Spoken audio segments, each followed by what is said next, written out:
People may have questions. I may have questions because I need to remember what happened last time. It looks like the day has ended. I think probably I go to bed now. Yeah. This is looking like I can go to bed. This will look confusing and intimidating. You'll get the swing of it once we get through a day or something. Let's, for now, go home to the empty container where we live. I think everything's cool here. So this is, for example, a clock that's ticking. It says, Ethan says Maywick is on their way. You'll need to leave the station, get protection, or disable your tracker. Right, so somebody is coming using a tracker inside my robot body to fuck me up. So I gotta disable the tracker before that happens. These are my drives over here. I'm gonna tour you around the UI and you're gonna be like, holy shit, this is fucking terrifying. I'm gonna scare you. Let's not talk about the drives. Let's end the cycle. Let's play a little of the game. You'll get the handle.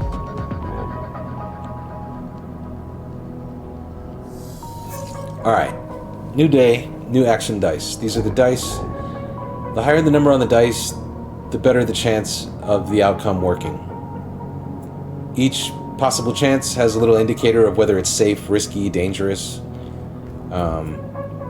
So what we're doing is we're using the dice and the items we have to make our way through the story. Now I gotta check the drives. These are the overall like storylines and shit we got going on that I'm meant to be like chasing down. And I disable the tracker. That's important. If we turn this on, that makes that the primary drive. Nope, don't exit the game. Which should show me a little yellow dot on shit I need to do. There's something over here. I've relied heavily on Yes Meatballs during this game. Oh, something going on here. What's this? The wild margins.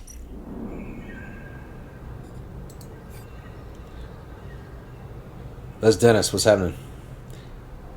So here. Look for tracks. Seems like the obvious way to track someone, but in this overgrown tangle, this simple task suddenly becomes difficult.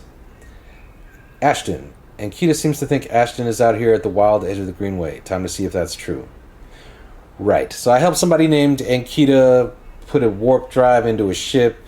She gave me another task. Now I'm out here trying to do this. I don't totally remember why, but this looks important. This also looks dangerous. Right, so using this dice will give me 25% positive, 50% neutral, or 25% negative outcome. Strawberry and cream ice cream? Sounds good, Llama. Yeah, settle on in. So, yeah, using this dice makes this 100% positive, but it's our only chance to do such a thing. Let's see. Fuck. Alright, so it's going to take this many cycles to complete it. So that means it's going to take more than a few dice. And it's dangerous. This is based on skills here. We would need more interface skills to make that happen. I'm going to use this. I'm going to use this fucking dice. I haven't even looked around today. This is reckless. I haven't thought about what I'm doing. Fuck it. You find evidence of a temporary camp set up by someone with military precision. Could this be Ashton's work? So that dice I put in has advanced this clock 2 units, which is me essentially like investing in this fucking storyline. Which also makes me wonder if I should use one more dice. Should I use one more dice? Don't think about the 25% negative possible outcome that could fuck us up, remove energy, remove credits. Don't think about it. Don't focus on it. Just press the button. Yes, we've lost a little energy, but that's fine. I've learned from this game to commit to the storylines. Once I've spent dice on it, I need to finish it. Otherwise, you'll end up like spreading yourself too thin across storylines that you can't complete. So, one more. This is a lot of what we're doing today. Don't think about the 25%. Alright, it's half done. Let's get out of here. Never worried about negative outcomes except when there's a big red circle, like in the shipyards where you could fuck up once too often. Word. What's this? Climbing Briar. There's some shit I haven't looked at, maybe. Episode? Oh, right. We saw this last time. It's going to take me a minute to remember what each of these little things is. We can gather scrap out here. What do we need? What do we want? Alright.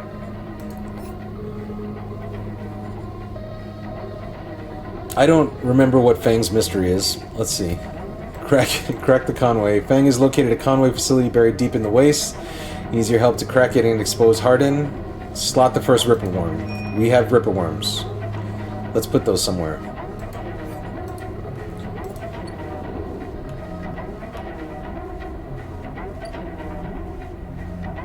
Tiny Hens, what's happening? I should bring this in. We'll even advertise it in the VOD. If you're getting in late, there's a big stream happening on Thursday. This Thursday. Some of you will watch this in a VOD and this will not apply to you. But some lucky few of you will know and be warned about the big announcement on Thursday. Multi-stream, big community announcement. Mark it in your calendars. Be there early. I'll be talking for a bit at the beginning. Then we're going to play Fast Food Simulator. It's going to kick off a very exciting month of streams and community activities. Return of Cup Burger. It's not illegal. Okay. Cross to the rim.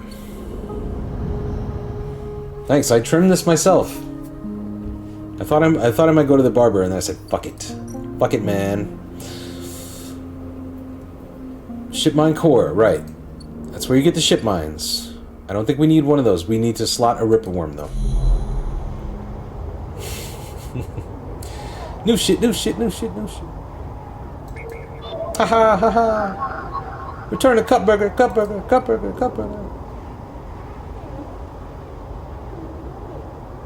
Oh. Fang, this is very helpful, yes, Meatballs. Fang is investigating a lead suggesting that the guy who runs the shipyard, Harden, is one of the corporate executives who caused the last war, then slipped into obscurity. Yes, thank you. Fuck yeah. Freshly gardened. Yeah, no, I'm alright. Food. I need food. Gotta get some food. How much money do I have? How much cryo do I have? I have 1. That's bad. I've got 2 scrap components. I think I can sell them. Just remembering where shit is here. Let's see. This place I can sell data. I don't think I need to do that yet. Ah, the shipyard. Have I been doing important things here? Nothing. We're just waiting here. Waiting for the draw.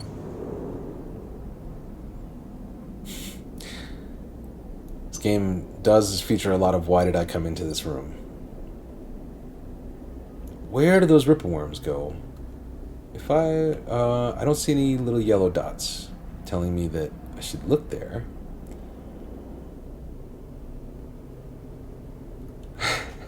The spaceship needs worms.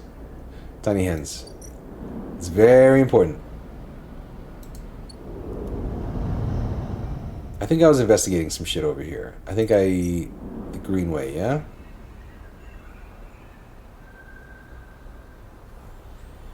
I feel like that was around here somewhere. Oh, buried deep in the wastes. Meet Fang in the Greenway. Slot the first Ripper Worm. This is dangerous, but I'm going to try and do it. Here we go. After an exhausting hike, you find a series of glass-roofed tunnels. Their entrance is overgrown, which provides shortcuts through the Greenway. Action complete. Cool. Okay. This is the commune. Ah. I should have finished this. But this is safe. Maybe I'll finish this now. Is that crazy? That's not crazy. Let's do it. Knock it out the box. Easy. I'm a Haifa member. Something has changed now. So now that we've completed that cycle clock, some shit changes. Now we go here. Rico, head of the Haifa Botany. You head down into the Haifa compound, following a blue-painted line that is labeled Laboratories. The member you were assigned to work with told you they'd asked to see you, but you still have no idea what about. You're a Dune boy? The line takes you to a blue door and through to a glass-roofed chamber where a network of stems and leaves filters the sunlight coming through the ceiling, casting the whole chamber in a strange yellow-green. Peaceful, isn't it? Distracted by the green, you miss the woman standing at a lab bench, camouflaged by the dappled light. Welcome to my sanctuary, she smiles. Come, let's talk, she says, and beckons you closer. What is this place, yo? Here, these were processing centers for the agriculture of the old corporate station. She offers a hand to shake. I'm Rico. I run the botany program at Haifa.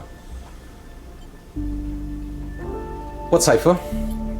She looks surprised. You've been working in the compound for a while now. I'm surprised you don't know more. She lifts a tiny sample jar. Yellow spores dance inside. Haifa lives off the land of the Greenway. It's what allows us to live like we do. No one here pays or is paid. We sleep here. We feed each other. We work for each other. Rico walks away from the bench and waves for you to follow. She opens a small door and leads you down a glass corridor surrounded by vivid green. All this, she says, gesturing at the overgrowth, is kind of a miracle. She looks at you with bright eyes. What do you think usually happens to plants on stations like this when they are abandoned? They die? Eventually, yes, they cannot live without intervention. She leads you left at a crossroads, but here they endured. She smiles to herself. Actually, no, they thrived. You look at the bright tendrils wrapped around the metal frames of the corridor. They look dominant, strong, like they are taking control of this place.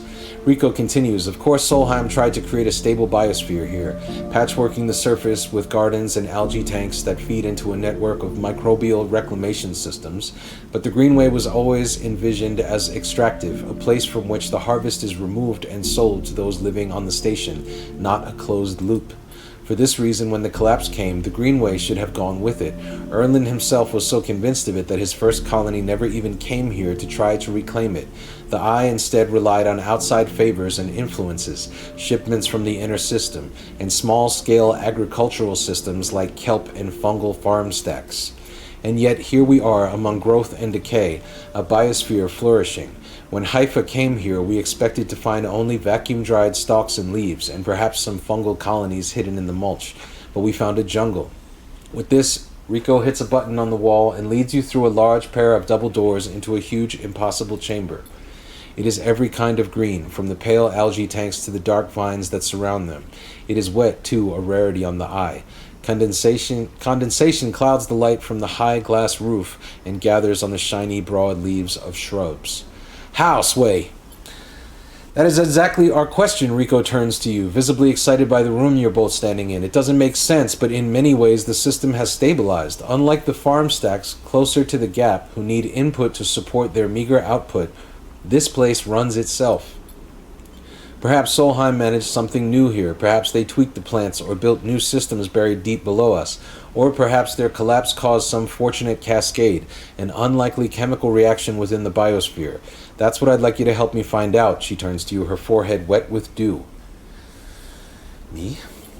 Yes, you. Rico sits on a railing. These halls run deep, sleeper, and I'm getting old. She stamps her foot on the metal grating of the walkway. Whatever is causing this, it's to be found in the groves deep in the Greenway.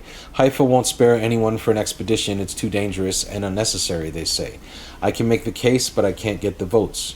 You sleepers are hardy beings, I know that much, and you can speak to the Eye, uncover its secrets in ways I never can. She holds out an arm so you can help her stand. Bring me samples, spores, seeds, and blooms. I can grow them in the lab and study them. The deeper they are found, the better. Mushroom Quest! I will try. Thank you. She smiles, and thank you for listening. Rico leads you back out of the huge chamber and up through the passages. She is a little slower now and stumbles on the steps. You help her where you can. It's good to have new blood in the commune, she says. Many of us have been here a long time, and few come through. She settles back at her bench in the lab, stretching her legs. You go to leave. Come back if you find something, Sleeper, she calls. There are discoveries to be made, and you follow the blue line back up out of the compound, all the time thinking of that impossible, magical green. That green. Okay. Are we getting closer to finding mushrooms? Because I've been looking for mushrooms since like the very first. You watched 2 of the Dunes films, the two Dennis films over the weekend. Ice cream yummy. Ice cream good. Ice cream yummy. Ice cream good. Ice cream yummy. Lengthy. Thank you, Llama. Thank you so much.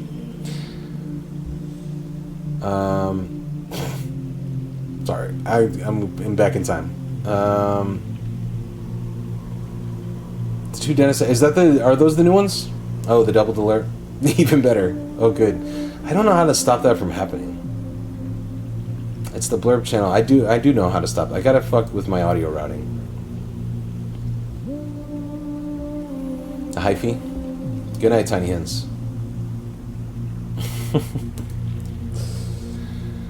Alright. Spores? Spores? Fuck.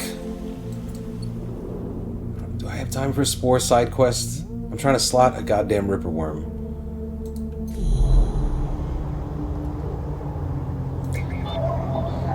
We watched the David Lynch Dune once during the pandemic. On Discord. The worm tunnels in and starts looping data through the node. The Conway facility opens up to you. Godspeed, Fang. Cool. Here's what I'll say. It's the only time this has ever happened. I fell asleep during a Discord watch-along that I was supposed to be running. I was supposed to be watching the movie. And it was so fucking bad that I fucking fell asleep. And I just woke up and like... I don't think it was over yet. I don't think I ever copped to it, honestly. I don't think I've ever admitted it until right now. The David Lynch Dune sucks bad. Sucks real bad. And, like, I don't know if it sucks even bad enough. I mean, maybe a stream would have been better than a Discord watch-along. A Discord watch-along was too much alone time for me to just... Llama, I get sleepy. As you slot the worm, a thread jumps out of the facility. It unspools in front of you, releasing its data like ink in water. Sleeper, Fang's voice crackles through, moving in. Nodes, then ports, a whir of interference. Slot the worms. Timer starts now. What? Oh, fuck. That's right, there's a timer. Fuck, now I'm remembering. I wasn't supposed to slot the worms until I was absolutely ready for something to start happening. And now it's happening. Well, it's very suitable for a Space Cadet first viewing. Sting is glorious. Yeah, I would watch it on stream. Have a camera on your face and lights shining in your eyes. It'll help. The thread dissipates. You are on your own now. Okay. Fuck. That just... Okay, so I gotta crack 3 layers of security. I think it has to happen pretty fast. And now I need food. So me and Fang are in the middle of some shit now. And there's something more going on at the farm stacks. Where they want me to work the stacks. Or steal the harvest? I don't know about that.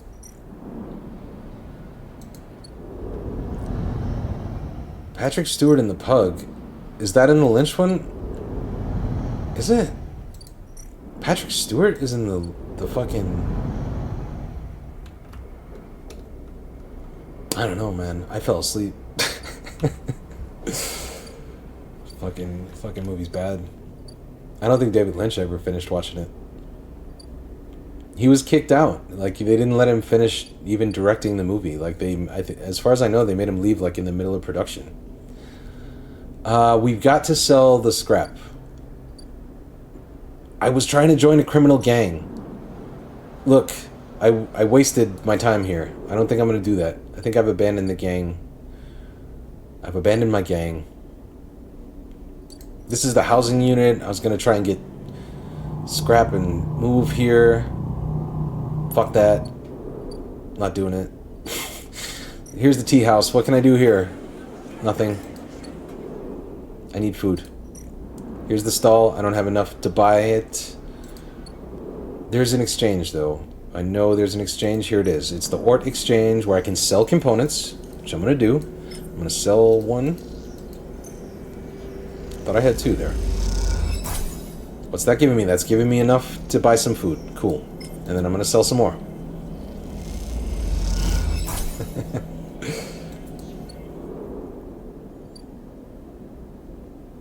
Every day, it's fucking... I mean, it should be sold as a fucking sleep aid. Like, that movie will knock you the fuck out. You couldn't bottle that.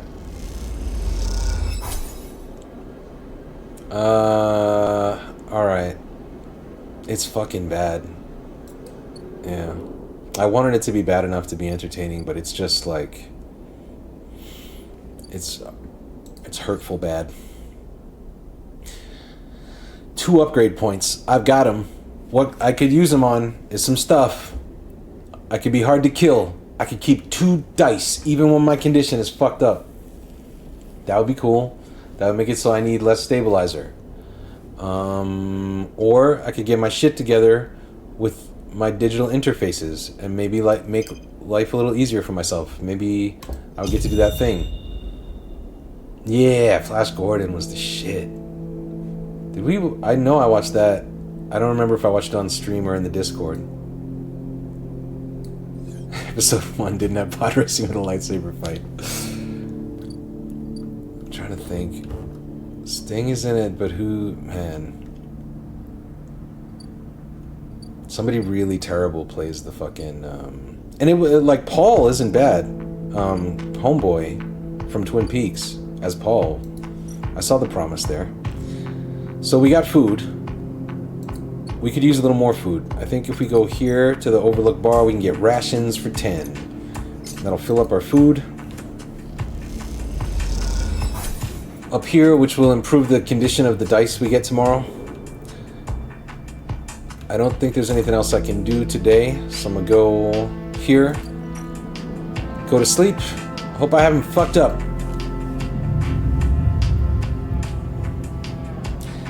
Yeah, that was a long time ago, that Flash stream. Lynch removed his name from the project after arguments in production and editing. He was too hot after Elephant Man to be fired. It had 7 or 8 Oscar Elephant Man did?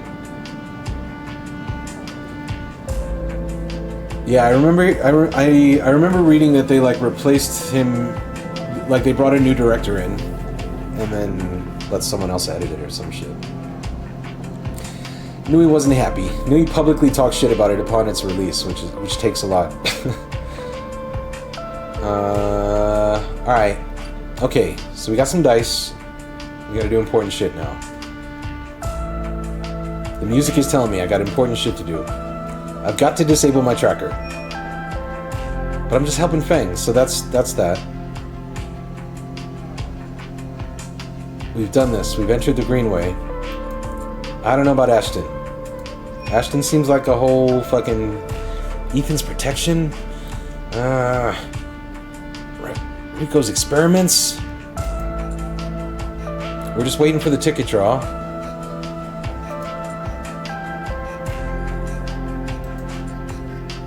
I guess we're going back to the Greenway. There's also some more shit to do up here that I've totally forgot about.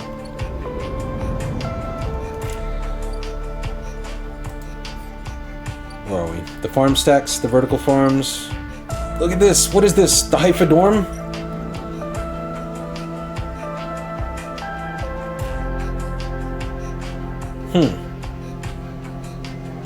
This one's troubling. All cycles need to end. Rest and prepare for the next one. What? Wait. That's another... Is that another place I can stay? Oh, I have a sleeping quarters in the commune now.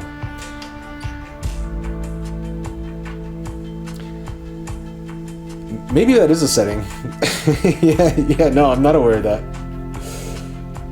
I have never been aware of that, 1030. And I'm not getting paid. Well, maybe I was. Yeah, I was getting paid by the weed gummies. The fuck were they called? Cushy.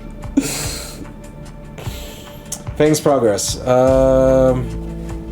It lets you know how tight our relationship is at this time. I believe it was Cushy.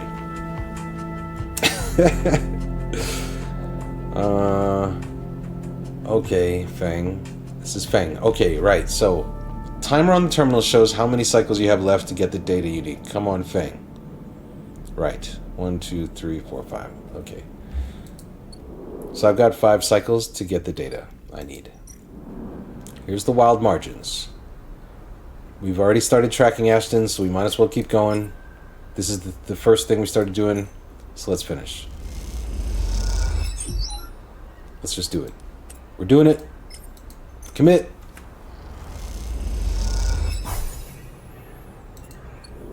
It is done.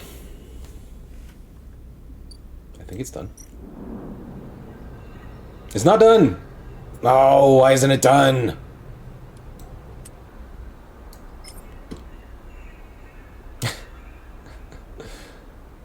Oh, 50% neutral, 50% negative? Risk it. I need it to be done. This is a bad decision. Fuck it. Come on, man. Oh! Fuck. It hurts more because I called it a bad decision right before I made the bad decision. That's what stings the most, in retrospect. You get pot committed. You get really fucking committed. I fear we've not made the best use of this day. We have no cryo.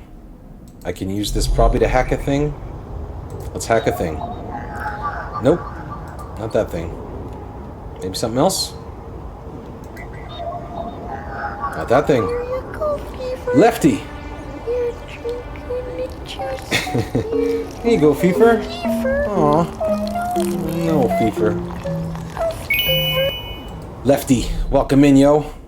What's going on, man? Thank you for the raid. I've seen you back the last couple days. You took a healthy break, I feel like. I've just started seeing Lefty streams again. Shout out to Lefty. What were you doing? I saw you actually yesterday and I didn't have time to properly watch. You were playing the American Truck Simulator. And I was curious about that. I stay really curious about American Truck Simulation games because I feel like maybe that would be the most comfortable place I could ever do a stream. But welcome in, Lefty Raiders. If you've never been here before, I'm Dolan. Pronouns are he, him, rapper at the moment, playing a video game called Citizen Sleeper. Text-based RPG, kind of like Disco Elysium. Lots of reading, making choices, cyberpunk, sci-fi shit. Still on weekend only for the most part. That's what's up. I hope you're chilling, man. And yeah, the truck simulator. I hope that's cool. My pronouns are he, him, rapper. You can refer to me as any of those. It all works. I'll turn around. Right now I'm deciding what to do with this one dice. This one little dice right here. Where's it gonna go? Where am I gonna put it? I'm gonna put it right here. It's gonna make something happen. This gameplay is based on a tabletop RPG, I'm told. These are action dice. They make action happen. What just happened there? I just got some data. Right? It's Yadigan data. I'm gonna take it somewhere and sell it for food. Yes, Meatballs described this as like late-stage capitalism in space on the fringes of the Roman Empire as it collapses, which is a pretty good metaphor. It's kind of how it feels. Making a lot of really hard choices based on feeding myself and various alliances to stay alive. That's the quick recap. I can go in here, I can sell this data I stole, get some cryo. I think, yeah. Family dead, exactly, right. Take it over here. Buy some mushrooms from this guy. Eat the mushrooms. Fills up the food bar up here. Improves my condition. Allows me to go to bed. advance the game cycle one day. I'm gonna go to bed up here now. Never done this before. Truck Sim is super fun with a wheel and pedals. I have Euro Truck Sim 2 with all the DLC, but both are great. Euro is hard mode because of narrow streets. I watched the game, and part of me is like, should I just play this and like just get like my actual like tour playlist and just fucking drive and talk shit? Would it feel like I was just touring with people in the passenger seat? Would I slip into like, would I just go into my, you know, that place in my head? but then I looked at it today and I was like in the wrong mood and I just got really sad. And I was just like, all right, maybe not. Maybe I don't want to just be like driving at night on Twitch with the fucking middle distance stare, going into that zone where you listen to Nights in White Satin 4 times on repeat. Maybe that's not for Twitch. Anyway, let's leave. What are we gonna do? But yeah, I'm curious about those games. I see people play those games, and I wonder if I'd like them. Okay, what's this? Okay, let's think about shit we failed to do yesterday. But there's so many scary red clocks, is the thing. This is gonna happen so soon. What's gonna happen? This guy Maywick, he's on his way. I need to leave the station, get protection, or disable my tracker before he arrives. I feel not very close to doing any of those things. Feng was supposed to disable my tracker. But I'm helping him chase his leads, and he's not focused on my tracker. So maybe I just gotta do all the things for Feng and pray that he gets my tracker shit together. I really feel it's not a priority for him.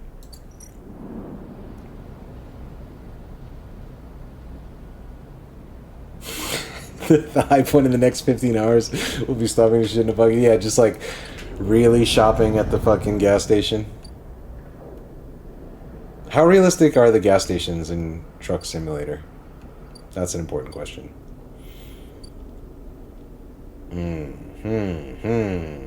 This guy. I was trying to... This doesn't really matter though, I don't think. But if I can get him like 5 of the data things... He gives me something really valuable. I've got useful dice right now. I just need to not use them for the wrong thing. Let's really think this through here. What's the course of action? Lemon Mina. These people are important.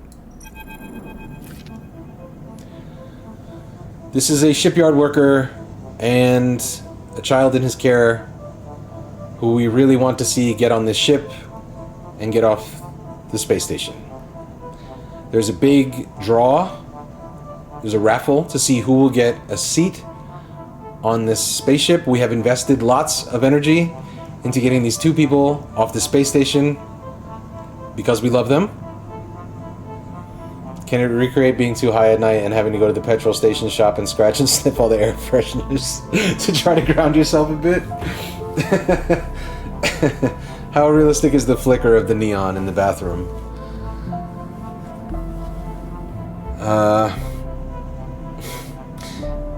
The crowds have already gathered by the time you get to the shipyard, and you recognize faces among them. People you have worked alongside on the side reel. Goddamn, this is a big moment in the story. The intervening cycles have turned their excitement to anxiety, and few of them smile at you. Instead, the nervous energy of the crowd fills the space, creating a feedback loop of growing tension. You pick out Lem and Mita and work your way over to them, pushing through the crowd. He silently raises his eyebrows at you, his anxiety obvious, but Mina flashes you a huge smile, unaware of the tension. "Robot!" she shouts, reaching out to you. We babysit her sometime. "Hi, Mina." She waves frantically, grinning. "Quite the turnout, huh?" Lem glances around, pulling Mina close. "I don't think patience is one of this crowd's strengths." The sound of an argument toward the back catches your and Lem's attention. He is putting it lightly. This place seems set to explode. "This isn't good, man." Lem doesn't dare answer, but the look in his eyes suggests he agrees. "This is Aster Enghart of the Sealess Foundation." The announcement echoes from the speakers at the shipyard entrance, and shouts of quiet rapidly follow. "I'm sorry I can't be there to meet you all, and thank you on behalf of Sendra Sealess for the work you have done on the Sidereal Horizon. Most of the crowd strains to see Aster's face, but the small display shows only a ghostly white figure, smudged and unclear. Sandra wanted me to pass on her personal thanks for your commitment to and belief in the Silas Foundation's mission. We chose the Eye for this project because we knew that we would find like-minded individuals here, especially among the ranks of the venerable Havanich Association. Unlike most of the Corps, we neither believe Erlin's Eye to be a threat or a rogue state, but instead an embryo for the formation of a new decentralized social structure, one where each citizen might be the master of their own destiny. A ripple of impatience runs through the crowd. They didn't come here for a sermon. You are all pioneers, just like those Corps citizens who the Sidereal Horizon will carry in cryosleep to the planet that will become the Foundation's first frontier world, Silas 1. At the mention of the destination world, excited conversations break out among the workers. There, our citizens will be able to create their own innovative bottom-up economic order, aligned with the principles set down by Sandra Silas herself: freedom, resilience, and self-sustenance. This is all thanks to your tireless efforts in the Havanage Yards. As a reward for those efforts, you may know that we are offering a select group the opportunity to join the caretakers of this vision, the staff of the Sidereal Horizon, who will maintain the vessel during its multi-decade transit through interstellar space. Lem turns to you, his eyes bright. This is it. This draw has been performed at random by the central AIs of the Foundation. Fucking libertarians. Yep. The central AIs of the Foundation and is final and binding. Please note, only licensed contractors of the Foundation are eligible for this draw. I know you have all been eagerly awaiting this day, and without further delay, I will now read the Silas identification numbers of those chosen for this great honor. A murmur runs through the crowd. Silas identification numbers? Licensed contractors? You have never even heard the term mentioned. Is this something you were supposed to be assigned? You glance at Lem, but his eyes are fixed forward, wide and shimmering. All around you, people are speaking in hushed tones like a rising wave. Aster starts reading out sequences of numbers and letters, and panic begins to set in. No one seems to know what is happening. Somewhere near the front of the crowd, someone shouts in celebration, and everyone pushes forward. We push forward, or do we look for the homie? We look for the homie, Lem. You turn to see Lem still staring forward. Mina is scared now as the shouts start. Daddy? Someone throws something at the entrance and it rattles against the shipyard doors. You see, for the first time, Havanage security stood on either side, scared, arguing between themselves. You feel the anger rising in the crowd. Lem, time to go. He doesn't move. They might call out names. I can't. Mina tugs at his dog tags. It's not happening. Lem blinks rapidly and then turns to you. He opens and closes his mouth and looks down at Mina. He sees the fear in her eyes and understands. It's time to go. You lead Lem and Mina out, shoving people aside. As you do, you hear the sound of scuffles emerging at the front of the crowd, of metal canisters bouncing off the shipyard walls. You keep your head down and walk away, the sound of Aster reading off the ciphers echoing above the chaos like some strange mantra. When you turn to Lem, there are tear tracks running down his cheeks, and Mina is sniffling into his jacket. You feel the sadness rising in you, too. They screwed you, screwed all of you. You were never even on the list. The feeling is as unpleasant as it is familiar. You stare ahead into the tunnel as the security sirens sound out, a signal for the coming violence. Damn. I knew it. I knew it the whole time. I knew we weren't getting on the ship. What now, damn it? Lem and Mina's unit. What's going on here? There's a note on the door. Sleeper, gone to find work. Lem's gone. Shit. Alright. There's an ascender car here. I'm gonna go up because I haven't gone up. Have a look. This music is cool as fuck.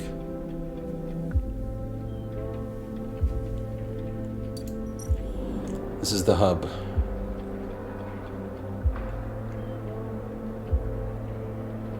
Do we need to do this? I don't know. It doesn't feel that vital.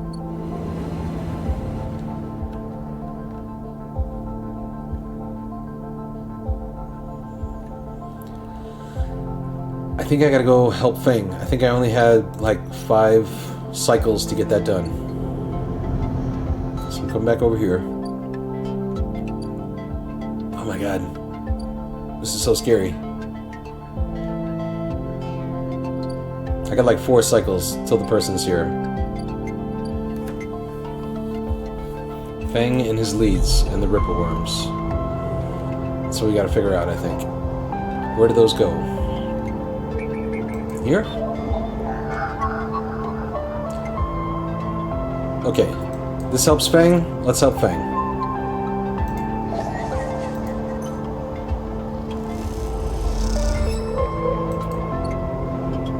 That should change something. It has. It's giving me a port. I'm gonna put the ripple worm in the port.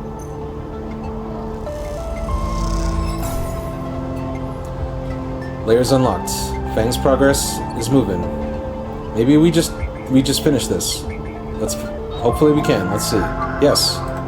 This is looking good.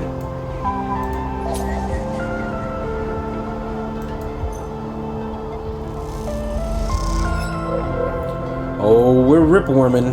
Here we go. Give me one more. Give me one more of those things. No? Okay. What's this? Not yet. Better dice.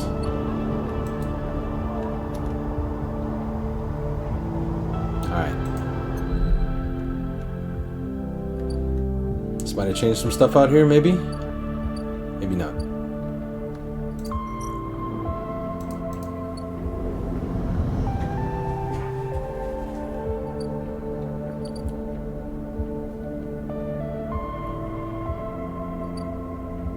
Alright. Let's think about it.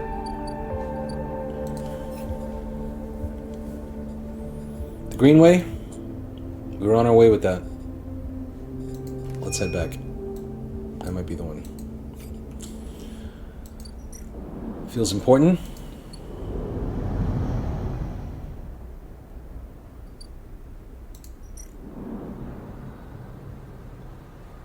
Cool.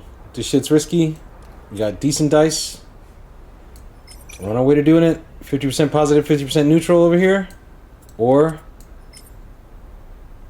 better chance over here. Repeatable. Yeah, let's do it. Fuck. Fuck. Shit.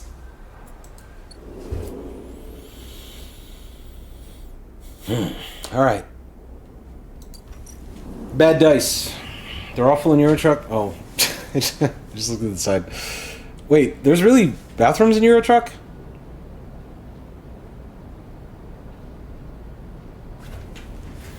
I mean, I guess there would have to be. I guess that's a part of the game. It's a big part of the game.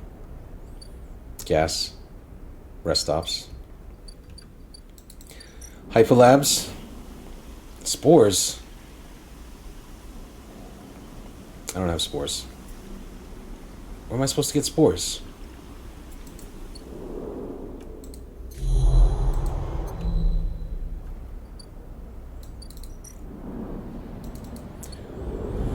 I'm going back. Weird dice. I guess it's data and food.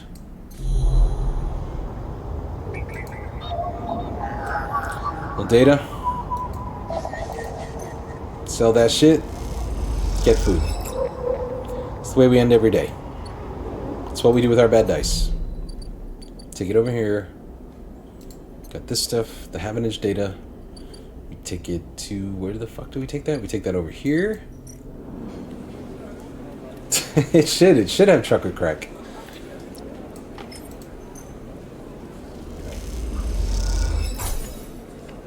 Ten cryo, cool. Take it over here. No, not there. Not there. Not there. To... not there. Here. No, I lied. We have 15. We have enough for the mushrooms. Mushrooms gives us 3. Other food gives us 2. Mushroom is better. Every time. Go with the mushrooms. Ah, I'm so scared. This Maywick person.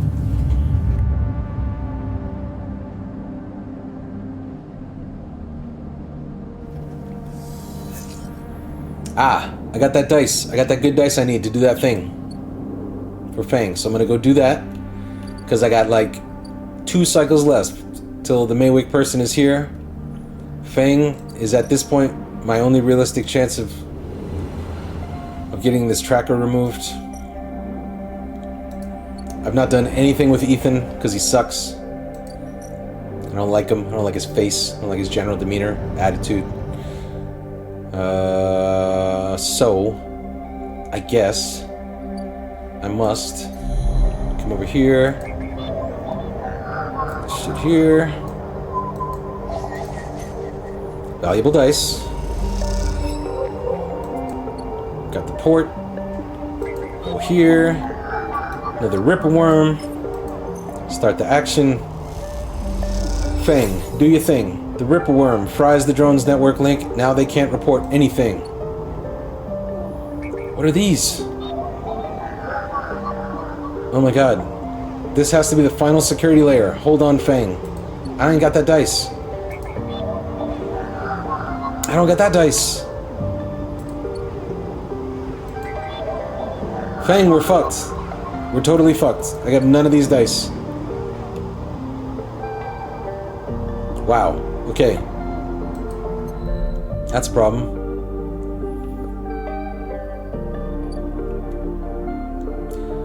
Starting to maybe regret triggering the Fang Ripper Worm shit quite so early. Maybe didn't fully think it through.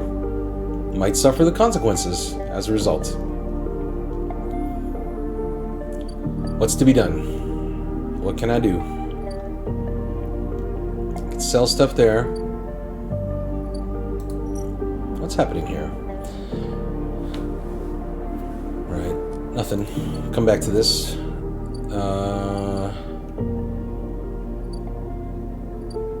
Shit, okay. Well, I think I'm gonna go help the hippies with the commune. We're the most ideologically aligned, so fuck it. What can I do over here? I can barter for food.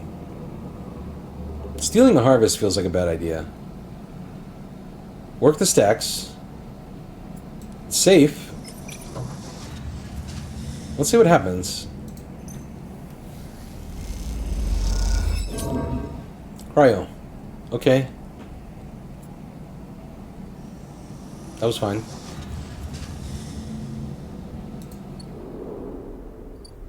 The Greenway. Walk the Greenway. Right. This is we're trying to do better over here. Let's do better. Going this way? Let's go this way. I'm committed. I'm going green. Exploring the Greenway. Yes. One more.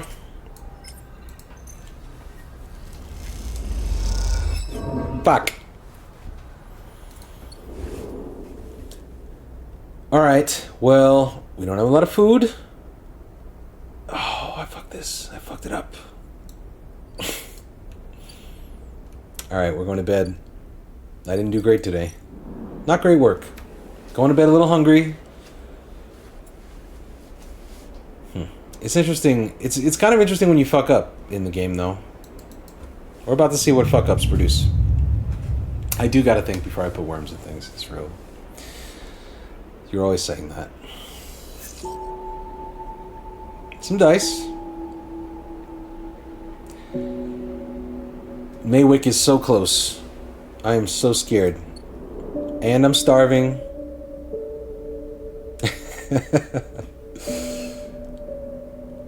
Yeah. Yeah, I've gotten the hang of it a little bit, but it's hard, man. You get committed to these fucking storylines. Cutter, what's happening? Good evening. You got me on a whole tangent about soap operas today, Cutter. When we were talking about I sent Cutter a link to a soap opera that's been filmed in an IKEA in Burbank, I think in California, without the IKEA's permission. These actors have just started shooting episodes in an IKEA, and if you know what the inside of IKEA is, it's got tons of prefabricated rooms. It's got kitchens, it's got bedrooms. So they've been shooting a fucking soap opera in an IKEA which is great because it's like it's got a fucking like soap opera level drama of people like screaming at each other about like cheating on, you know, and like dead people coming back to life, but they're just doing this, and there's like people walking in the background in the IKEA, and it's a thing. So we were talking about soap operas, and then I left that conversation. I was talking to Desiree about soap operas, which led to a conversation about Days of Our Lives. Did y'all ever watch the soap opera Days of Our Lives? Did that ever make it over there?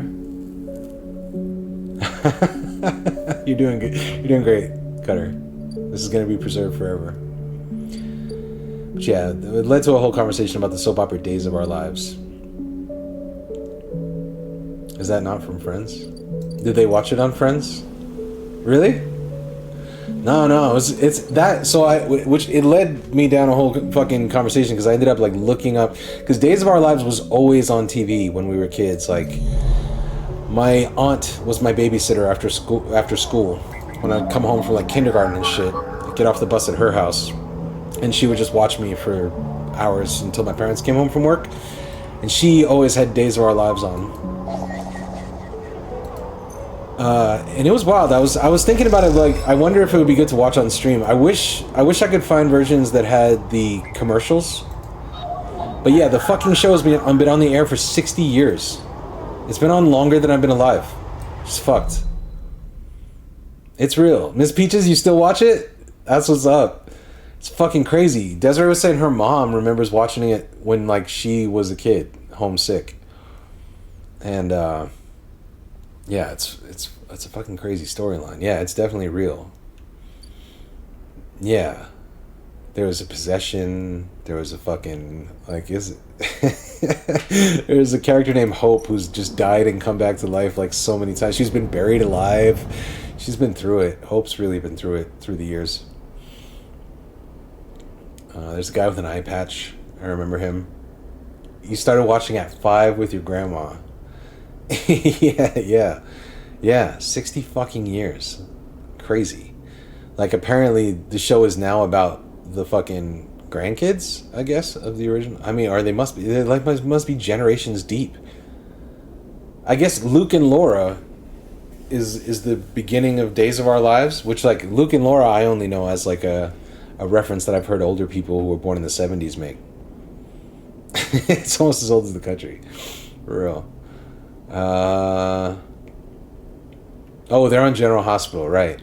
So yeah, Desiree was recapping for me. There's Days of Our Lives, General Hospital, and The Young and the Restless. I am curious what maybe at the end of the stream I will look up fucking an episode of The Young and the Restless. It's a good name.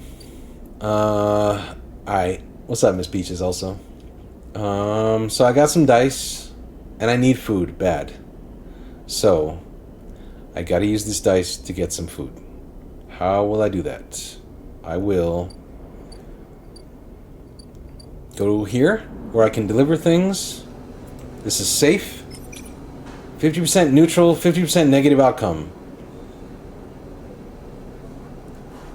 Feed me. Please just feed me. Please.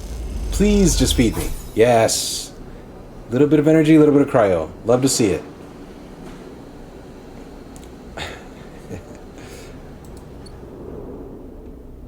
I know it because of a Ghostface line. He says, "Me and my girl have run like Luke and Laura." And that's the only reason I know who Luke and Laura are. And that they ran one time. Oh, I haven't done the things I needed to do at all. What is this? It's the gardener's seed. You need to find somewhere safe to plant this gift. I haven't done that either. I'm going over to the Greenway. Or I'm supposed to be discovering secrets. Here's the farm stacks. There's vertical farms. Anybody want a seed? No. Greenway. Man. Alright, let's just make a little progress. A little bit of progress. Don't focus on the 25% negative. Don't look at it. Don't think about it. It's not there. Yes! Yes! Something has happened. A new drive has been discovered. That's not what I hoped would happen. Which one? What? Find a nurturing grow bed for the seed? The networks and systems of the Greenway have been cut. What? Toggle the tracking. I don't know what the new drive is. I'm still trying to disable this tracker. I've entered the Greenway. Let's do that. Let's not leave the game yet. Let's turn this off. Ah, here's some new stuff. Mushroom groves. Buried fungus chambers. Yes. Collect spores. While the grove mushrooms are dangerously inconsistent, spores provide a chance to gather or study these species in an untouched form. Forage for fungus. Love when a game contains mushrooms. The aviary.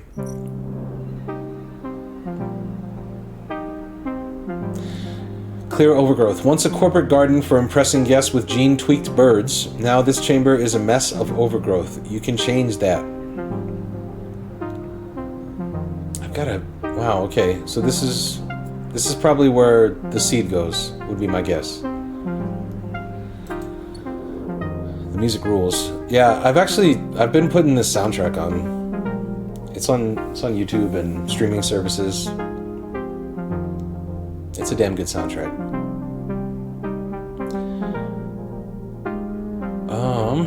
Okay, that's all the dice for the day. 9 cryo is not enough. Actually, I forget, we can sleep over here. Oh, shit. I'm gonna take a sip and listen to the music, hold up.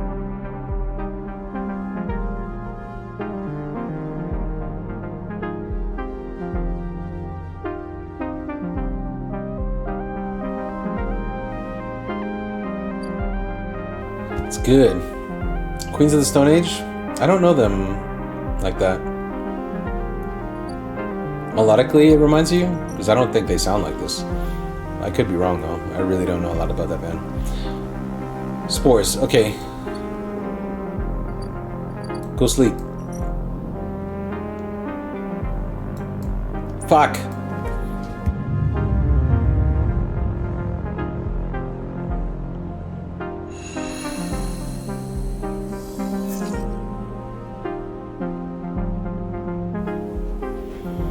It's damn good. Okay. Oh man, I got 1 cycle left. Shit. Okay. So, let's check the status on Fang. Fang things. What does Fang need? No dice I got.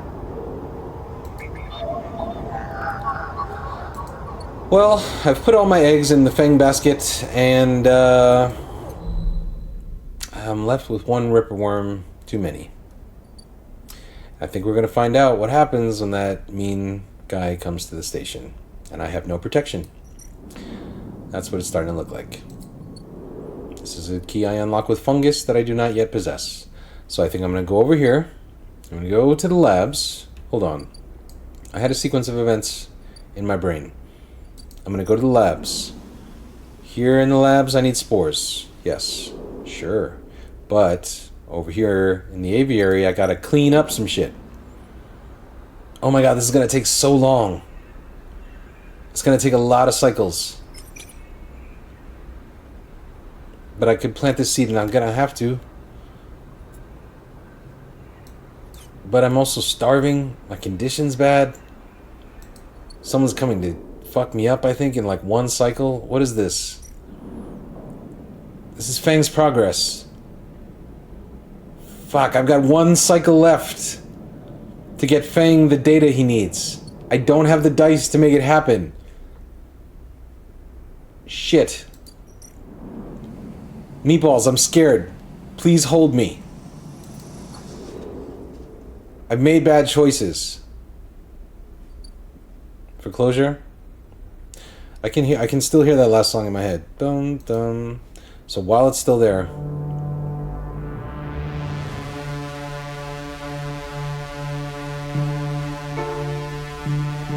I hear it. This is cool. That was a good noise. I want God to come and take me home, 'cause I'm all alone. Yeah, melodically and even tempo-wise, I hear it. Keep raging against the dying in the light. Okay. Fuck. Is that the new Tony Hawk game? I heard there's a new Tony Hawk game.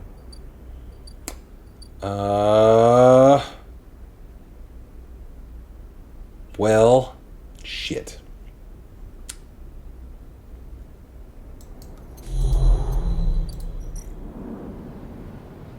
It's just a repackaging of 3 and 4. I forget, yeah. Maybe that's what I had heard about. A re-release.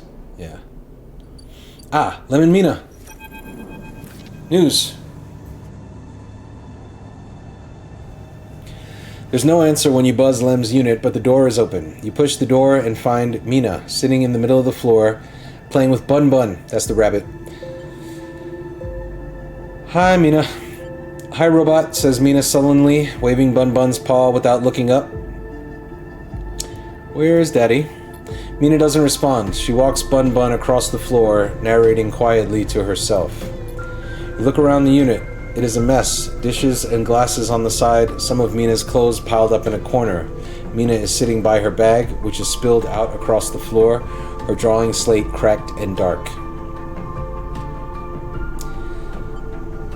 Tidy up. Play with Mina. Let's play with Mina. You sit down beside Mina and she turns away, taking Bun Bun with her. But after a little while, she turns back and you play together. She insists you both Bun Bun on a trip away, dragging the stuffed rabbit across counters and surfaces. You've just started to look at fixing Mina's cracked slate when Lem enters. Sleeper, what are you? He pauses and looks from you to Mina and back again. Never mind. He drops a bag by the door and slumps onto the couch. Everything okay? Lem lets out a weak laugh. You forgot the past few cycles now too? Wish I was so lucky. He looks away at the open door. Look, now's not a good time. What happened? What happened? We messed up. That's what happened. We put our hopes in someone else's stupid scheme. He pinches the bridge of his nose. You understand they never even put us on the list, right? I've been all around the rim looking for work and I've run into more than a few from the crews. It turns out only longtime Havenage members were issued those C-list ID numbers. They never planned to consider us. Havenage says they didn't know that was what they were going to use to make the draw, and who knows, maybe C-list pulled the wool over their eyes, but what does it matter? All those hours in the yards for a hand-to-mouth wage and nothing else. He slams his hand down on the sofa.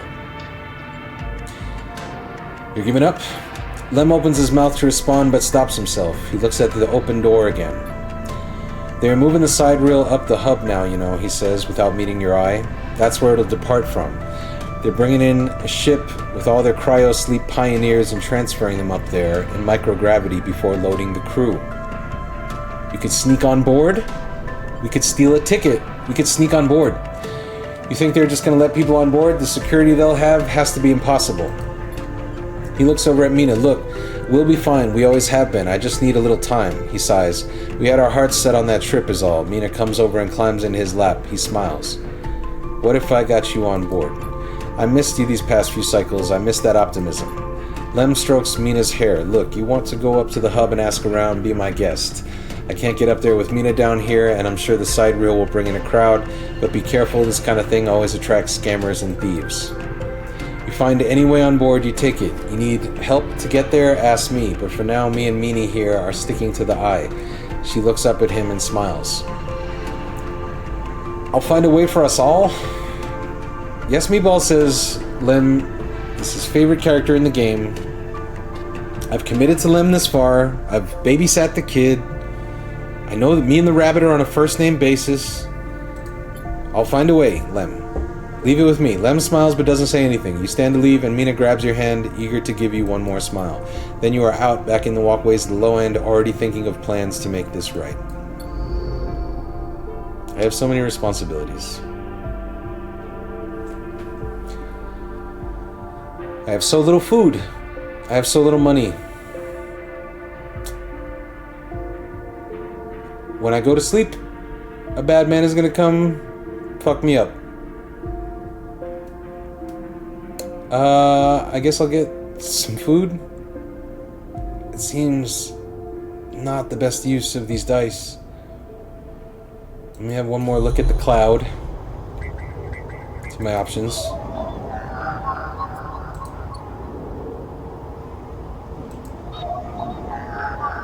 Vatican agents. Wrong dice. Have an edge agent. This might work. This could get us some data to sell for some food. Fuck. I'm one ripper worm away, man. And yet, so far, I can't get this shit open. The Yadigan dispensary. I don't have enough money for stabilizer. My condition is fading. If I go to this club, it's too late. I can't help Ethan. The walls are closing in. It's gonna happen. There's no way around it. I've got the data. I'm gonna sell the data for food money and go to bed. Maybe we'll do some Greenway shit with the dice. Alright, so I gotta take the data. Where do I do? Here? No. Wrong place. Here. Gang hideout. Sell the government data to the gang. Play both sides. Get some money. Cash rules everything around me. Take it over here. Get some food. Oh, wait. I got enough mushrooms. Give me the good shit.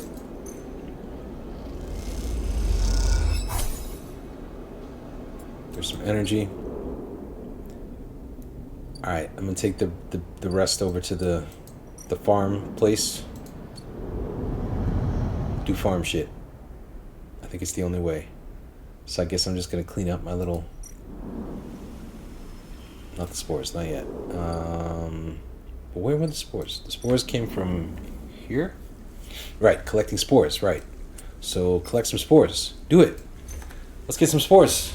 Come on, spores. No spores. Fuck. I'm all in on spores. I'm all in on spores. Let me just get some spores. 2 spores. Yes. Go over here. Guess what I got? Fucking spores. Spores delivered. Spores delivered 2 times. Great. So I'm helping with the science project. I'm starving. I'm hunted. I'm out of everything. And I'm going to sleep.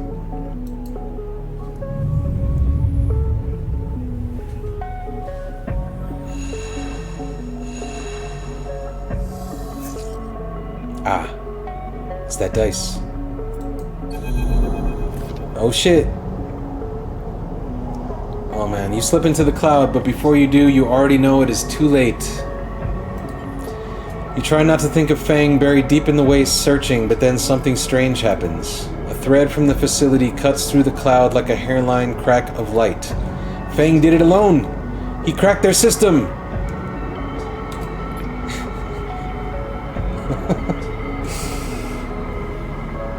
Fucking Will Wright. Why did Will Wright make me think of dude from... this is great news, because I fucking definitely failed. God, you see, man, I was so invested. So invested. No, Will Wright is not who at all I was thinking of. William Ralph Wright is an American video game designer and co-founder of the game development company Maxis, which later became EA. In 2009, he left EA to run Stupid Fun Club Camp, an entertainment think tank. Known for SimCity, The Sims, and Spore. Oh, I played... Oh, fucking Spore, yeah. Oh, shit. Wow, I haven't thought about this game forever. Now I'm thinking about Spore. Alright. Fang did it alone. Okay, Fang did the thing. You rushed to it, cut into it, desperate for news, for reassurance, for anything. The thread flickers and unravels into an image, a scene, two figures in a room, one sat, the other pacing. The pacing figure resolves into Hardin, the unmistakable superior posture, the shock of gray hair. The second figure is restrained, slumped awkwardly in their seat, their head lolling forward onto their chest. You know before you look closer that it's Fang. I'll ask again, how did you gain access to this facility? You flinch. Hardin is questioning Fang. And yet, somehow, this signal is cutting through, coming out of that deep place. Not strong enough for anyone to find it, but strong enough for someone who is expecting it. Strong enough for you. Fang lifts his head, a dark bruise shadowing one eye. I just walked in off the street, he grins. Isn't this the tambour? Hardin barely reacts. I know you were behind the breach in the Loan, Fang, and we have your equipment from your bay. Even if I let you go now, Havenage would expel you just for that. He folds his arms. What would your parents think of you now, giving up all their work, and for what, some misguided crusade? He smiles. You work in systems, Fang, so I know you know this. The eye cannot survive. It cannot keep spinning. Fang's silence is painful. Is that true? Hardin approaches Fang. How long do you think Havenage should continue to keep people in the dark? Should we wait until the ring stops spinning? Until the air gives out? Fang speaks quietly. Dying here is better than living under corporate control. Hardin raises an eyebrow. What an absurd sentiment. You are blinded by ideology. Sadly, your sickness is contagious. Havenage is no longer strong, no longer united. No one here believes in Erlin's vision, nor has the strength to enact it. He crouches in front of Fang. And the people of this station? Refugees, gangs, spacers, all either opportunists or degenerates. This place is a ruin filled with squatters and outlaws. They will be lucky if it still spins at 100 cycles. Hardin stands. Conway will move forward with the reclamation. They will legally claim the eye as salvage under the Interstellar Salvage Act. Meanwhile, Havenage will assist with the transport of the now illegal residents to Conway housing and labor facilities. Fang spits at him, traitor. This is what the future looks like, Fang. We cannot relitigate the past over and over, just as we cannot lie to these people about this station's ability to support life. And how much do you stand to gain? Fang pulls against his restraints. Stop that, or I'll call security back in to add to your bruises. Hardin goes to leave. This is the future leaving you, Fang. Say goodbye. Fang breaks free from his chair and rushes Hardin, shifting into a blur of anger and fear. The recording freezes and then begins to loop.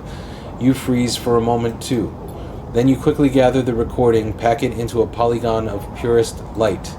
You rush to the relay, reminding yourself that Fang is in there, that Fang could still be alive, that this recording could have just happened, could have just finished right now. You lay out scenes in your head of his escape, his rescue, his victory. It only takes a second to place that polygon of data, that recording, into the relay system Fang prepared, and then you watch as it bursts out, a web of threads heading out into the black to every networked device on the eye. You don't have time to think about the panic, about the confusion, not until the recording is well on its way. Then it hits you. Is the eye really heading for another collapse, or is that just another convenient excuse for a man like Hardin to build his fortune on? True or not, it is out there now, and Hardin and Havenage will have to answer for it. How long will it take before they act, before they pull Fang out of that place? Your thoughts drift to the people of the Eye, to their lives. Each of them has known what it is like to be used, to be discarded, to be overlooked. That is why they came here. You realize now that you are no different than anyone else on this station in Hardin's eyes. Each body here can be recast as a piece of property, a tool, an expense, an acceptable loss. In one moment they can be named a citizen, celebrated, protected, and in another, the very idea of citizenship can be used against them. That is what it means to live in proximity to a system like this. No longer. While the eye still spins, its people will decide their own future. Ethan. Ethan shoots you the moment you leave? You don't even have time to react. The bullet passes directly through your leg, and your body immediately switches to emergency mode. As your senses shut down, you feel like you are slipping underwater. You stare out at Ethan from a closed body, a failing system. You can't read his expression, anger maybe, or disgust, but not hatred, no, something other than hatred. Your eyes fall on the weapon in his hand. It isn't the gun you saw taken away in the bar. Instead, it is some snub, boxy thing, ugly and bent. Ethan sees you looking at it. He laughs. Yeah, I never did get mine back from those shitheads at the compressor. He twists the improvised weapon in his hand. Had someone make me this one in the bright market, especially for my visit today. You pull yourself against the doorway and sit against it. It is hard to focus on Ethan's speech among the cloud of notifications and errors. You feel something wet on the backs of your legs. Ethan leans closer. Stay awake. Someone is coming just to see you. Someone? He grins, still pleased to bait you with his games. Our buddy Maywick. He waits for your reaction. Stay silent. Not giving him the satisfaction now. Ethan looks disappointed. You still don't get it, do you, Sleeper? Ethan spits. When they canceled that contract, I lost everything. My reputation, my payout, any way of getting off this shitty station. Everything. All I had left was you. But stay silent. I'm not saying shit to you. I've been speaking with him, with Maywick. He glances nervously down the corridor. Been telling him all about you, how I've been keeping my eye on you, stopping you getting away. The way I see it, he owes me for making his job so easy, for lining you up right here, basically bagged and tagged, ready to turn in alive for the maximum contract value. I'll tell him as much when he turns up, and he'll pay my share, and I can finally get off this shithole station. He's lying. At this point, Sleeper, I'm not sure you are the one who I'd trust to spot a lie, he winks. Ethan glances around. I've learned one thing from you, though, Sleeper. He smiles. People never know when to cut and run. It's like they freeze in the headlights when the future is bearing down on them. They watch it coming, watch their death flying in at fraction drive speed. You had every chance, and yet still you kept on going, like some idiot robot, going through the motions even when you knew you'd be crushed. He smirks. And let me tell you something else. The shot enters through his upper back and he crumples immediately to the ground. You drop too, without thinking, pressing yourself to the corridor floor like it might save you. Silence. You look up and see him coming down the corridor, silent, eyes alight. Maywick. You freeze in fear. Here it comes. He moves smoothly, his rifle trained on the static Ethan. You are frozen in fear, your damage stopping you running even if you could. He doesn't say a word, but his eyes meet yours and they are glowing. And then the tinnitus starts, white hot and impossible to escape. How is he doing it? You clasp your hands to either side of your head in pain. Maywick lifts you, writhing out from the doorway, and lays you out in the corridor.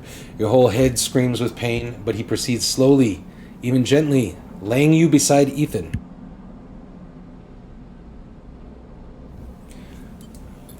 As he does, you feel it, pressing into your stomach. Ethan's improvised gun. Grab it. Do the thing. Do the action movie thing. Through the haze of pain, you manage to curl your fingers around it. Maywick is close, so close you feel him run some tool, some scanner along your back. Hold on to it. You grip the gun hard as the pain flares, itching your finger over the trigger. Maywick grabs your shoulder and searches your neck for some mark or serial number. Then his hand is on your shoulder. Then he is flipping you over to face him, and in that moment you see a flash of surprise in his eyes as they fall on the gun. Squeeze. The gun explodes in your hand, the blast whiting out Maywick, whiting out everything. All you see are the wheeling stars. Hello, laughing boy. They are spinning and you are suddenly dizzy, though the eye has always spun like this, hasn't it? Doing Die Hard. You hear voices, shouts, but somehow your eyes are still on the spinning stars going round and round in their cycles.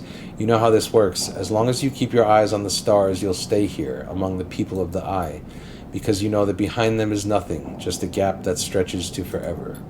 And if you let your eyes drift, let them go to that gap, then that is where you will go. Somewhere far away, somewhere that body of yours can't take you. So you keep looking at those stars. You keep watching those whirling, impossible systems of orbits and passages, those vast objects made insignificant by distance. You watch them for a lifetime, for a moment. You watch them until it is time to get up. Until hands lift you to your feet, and the crowd carries you to a bench where they sit you and let you rest. Here the conversation ebbs and flows. Sometimes it is angry, sometimes people are angry at you for bringing this violence here. Sometimes it is soft, sympathetic, the lilting tones of concern coming to you through a fog. But it too fades, until it is a few voices, and then a couple, and then only one. And finally, after so long, your body begins to open up, to let the words in, and you hear them for the first time. Wake up, sleeper. And you do. And you get up, and as you do, you hear the sound of thousands of people getting on with their lives. Thousands of people who are just going to keep going until they can't anymore. And so you limp away from the voice, and you join them. What the fuck? Okay. My engage skill is broken. I'm having a breakdown. I have broken down. I'm attempting recovery.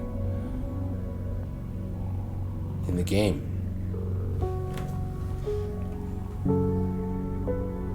Things have changed. Clearly. We're starving. Pretty good, Laughing Boy. How are you doing? Playing this game called Citizen Sleeper. It's a text-based RPG. Sci-fi story. In which you play a robot trying to escape a space station. Some shit has gone down. Trying to get our wits about us.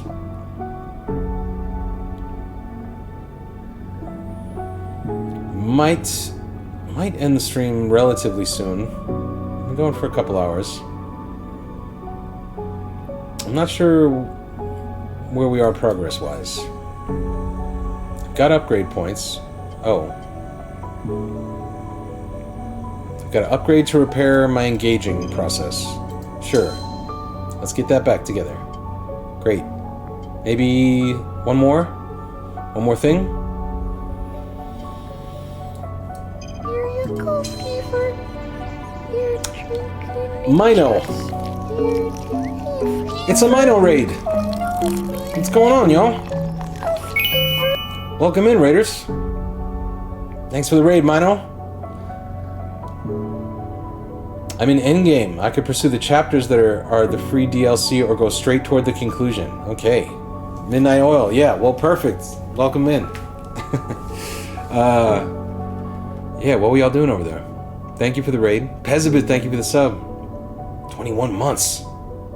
Chilling, man. Apparently, I'm in the endgame of Citizen Sleeper. I've really enjoyed this game. I've been recording it at random times, posting the VODs on YouTube, and the game's been about like... I think we might... I guess if we're in endgame now, this will be 4 or 5 streams long. 5 hours of peak with Solid Gold Legends. Sounds good. Make sure you're following. Mino, if you haven't. Shout out to I the Minotaur. Not IT the Minotaur. Some people confuse them with tech support. Please do not. Holy Spirit, activate. There he is. Holy Spirit, activate. Holy Spirit, It's doubled, isn't it? activate. If I turn that... Activate. All right, let's go. So my doubled sound alerts. I'm going to fix them. While you're here, though, Raiders, and before you go to bed, I want to make sure you know that Thursday,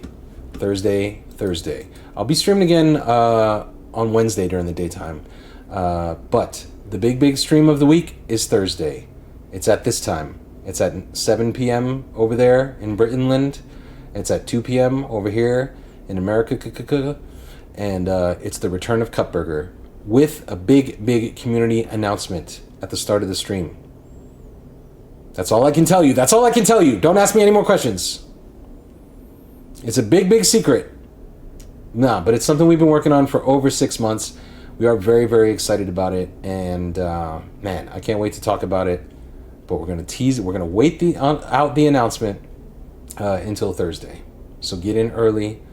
I'll be joined by a whole lot of legends that day as well. So thank you for the raid. I'm B. Dolan Raiders. If you've never been here before, my pronouns are he, him. I'm an American. Don't hold it against me. And this is a late night thing we're doing. So let's see what the fuck we can do with our broken robot body on this fucked up space station at this time.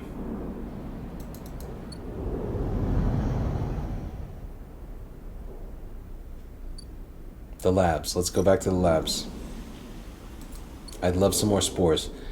I've got 4 cryo. I can't afford any food. I've got a seed I can't do anything with because it's not. I'd have to clean up stuff in here, and I can't. So I guess I'm just gonna go to sleep in the dorm. End the cycle. Starving. Man, I really can't think of a single way to not be starving at this time. Back to the lab. Let's see. See what the hell happens. You wake from dreams of Maywick's amber eyes floating in a pool of dark fluid. It was difficult to get to sleep, and you suspect that isn't about to change anytime soon, not after what happened. But you also feel something else as you get up. Thumb the power stud of the stove and begin to boil the water like every morning. You feel something is lifted, something that has been hanging over you since you arrived on this station.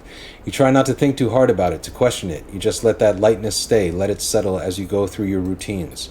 Your hope is that if you don't focus on it, don't look at it directly, it won't get scared and leave you. That the lightness will stay for this cycle and then another and then another.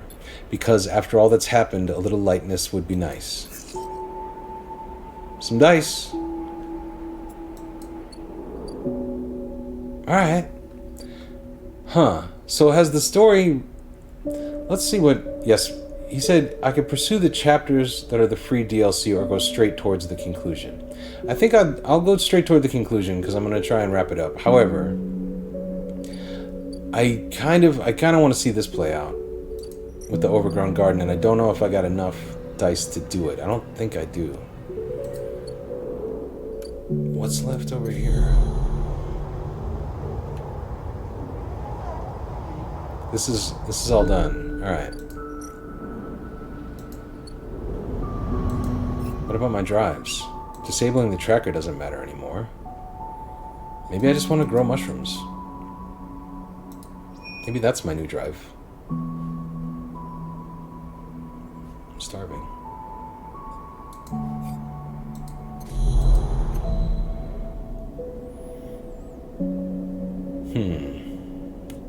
What's the best way to get some stuff to get some food? Come over here. Use this. Does it matter if I'm starving? I don't know. I'm gonna use it. Some scrap? No. Oh, 15 cryo. Okay, cool. Take that over here to the mushroom stall. Get some food, and I won't be starving anymore.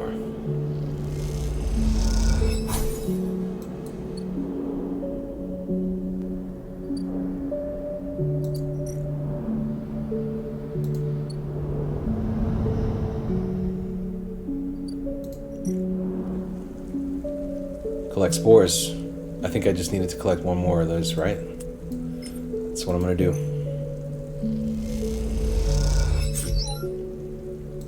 I got a good feeling about these spores. I think the mushrooms are gonna save us. How did I do this again? I gotta take the spores up here. Right? No. Here? No. Here? No.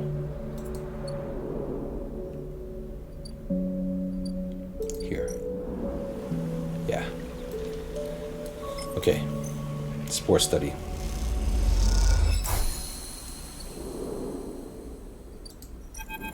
Rico. Sleeper. Rico greets you without so much as looking up from her work. I have some of yours here. Come see. She beckons you over to a heavyweight-looking console wired to a series of specimen jars, some of which contain your spores. Where'd you get this? This, would you believe, she smiles, was a Solheim console built to analyze the nutrient contents of the Greenway crop. Haifa have been using these for decades now, although sometimes they need a little tender care.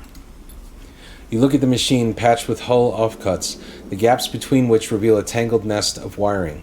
If you are honest, it looks like it has received a lot of care. The spores you have here are a real cocktail, a selection of types from within the groves, but I've been able to isolate a few. She taps one of the specimen jars. Here we have Trichiloma Matsutake. Rico breezes through the Latin and Japanese pronunciation as if it was nothing. A species Solheim somewhat modified for use on the station. She brings up a panel on her console showing a chemical composition, all gradiented bars and obtuse acronyms. This is the composition of the Solheim modified Matsutake spores. Am I supposed to understand that? Not entirely, no, but I think you'll understand this. Rico brings up another panel, identical in layout but with wildly different colors and numbers. You see, this is what your Matsutake spores look like. I don't understand. Look at the composition. They're totally different. Rico glances at the specimen jar as if it might have something to add. They are fundamentally the same spores, but they carry different chemicals, different signals. She leans back in sighs. Solheim may have introduced their own tweaked versions in the beginning, but the groves have and still are affecting them. Affecting them how? It's hard to tell without samples of fully grown mushrooms. She meets your eye, and herein lies our problem. She moves to another desk where 2 trays sit side by side. The first contains nothing but plant mulch. The second you smell before you even look at it. The pungent aroma of the fruiting matsutake, like rotting sodden overalls laced with an edge of spice. The matsutake here are grown from Solheim stalks, pulled from a spore vault in this complex. She winks. They are delicious, by the way. She sets them aside. The empty tray is germinated with the spores you collected. No activity, no germination, nothing. But the groves are full. Yes, they are. Rico looks at you directly, and you suddenly realize how much she is enjoying this. So here is our puzzle, Sleeper. Spores from the groves won't grow in the lab, but gathering fruiting bodies from the groves is too unpredictable. We need to grow a fruiting body from some of these spores so we can track it, understand it. In short, I need you to become my mushroom farmer. Already started, man. Way ahead of you. Rico looks impressed. Well, an eager mycologist. I'd never have guessed. I assume you set yourself up in the aviary. I've been eyeing that place up for its proximity to the groves. Bring me whatever groves, not just matsutake. There's more than a couple of variants in there, so I'll need plenty of samples. She plucks a matsutake cap from the tray. These little things are reflections of their conditions, their smell, their taste, their chemistry. It all derives from the conditions of their growth. She smells the cap. Enough of these and we'll have a picture of what is happening here, of the ways in which this biosphere is modifying itself or being modified, whichever the case may be. I know a mushroom farmer too, Pezabeth. Rico pops the matsutake cap into her mouth, taking you by surprise. And don't worry, Sleeper, she says while softly chewing. If this turns out to be a dead end, I'll make sure that not a single mushroom will go to waste. I'm just making mushrooms for you now. This is my fate. This is what I'm about.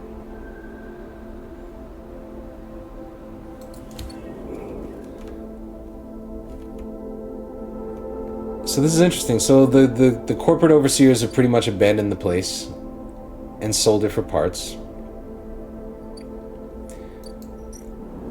This little anarchist commune is here, studying how these spores manage to exist in space. I got 1 dice. This might go well, it might not. But it's just going to be more spores. Do I need more spores? I don't know. Maybe we just use this here. This is safe. Let's try it. I've got my magic seed to plant. I think this is what I'm going to have to do now for a while. Good music.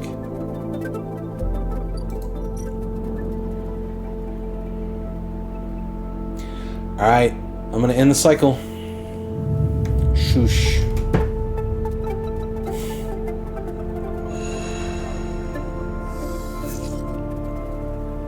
Okay, not great dice, but another day in the commune. What am I doing here? I don't think I'm gonna do that. That might give me some cryo, but I'm gonna try and work on my little aviary thing here. This is gonna take so many dice. No negative outcome, please. Yeah, okay, great. Let's do some more. Get it done. Come on. Yeah, boy. One more? This is risky. 50-50.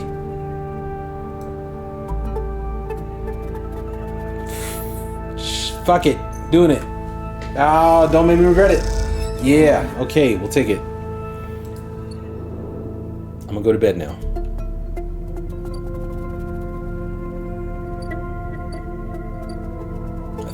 Yeah. Complete active scenes. Oh.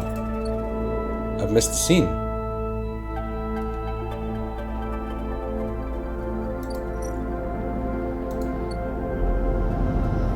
What'd I miss? Ah, this. Fang. Fang limps to the door of the bay to greet you. Above, in the rest of the building, people are rushing back and forth, loudly debating, having endless meetings after endless meeting. Habinage's crisis has only just begun, it seems. Fang is battered but alive, and pain alone can't dampen his spirits. You should have seen Hardin's face when the recording reached his slate, Fang laughs and coughs, then laughs some more. He knew that was it. It was over. What happened to him? Oh, he immediately left. Fang shakes his head. He got in a shuttle and slunk off the station before the Habinage security that weren't in on it could mount an assault. He smiles. Left the rest of his crew in a total panic. They surrendered immediately. He rubs his leg. Not before one of the departing Consec guys broke my leg, though. I'm sorry I didn't do better, Fang. I got distracted. I tried to join a criminal gang. Mistakes were made. Fang waves the idea away. You did one hell of a job, and you got the recording out. That's what mattered. He points to the ceiling. The people upstairs weren't so happy, though. They've been fielding questions about the state of the eye right and left since the recording got out. People are scared.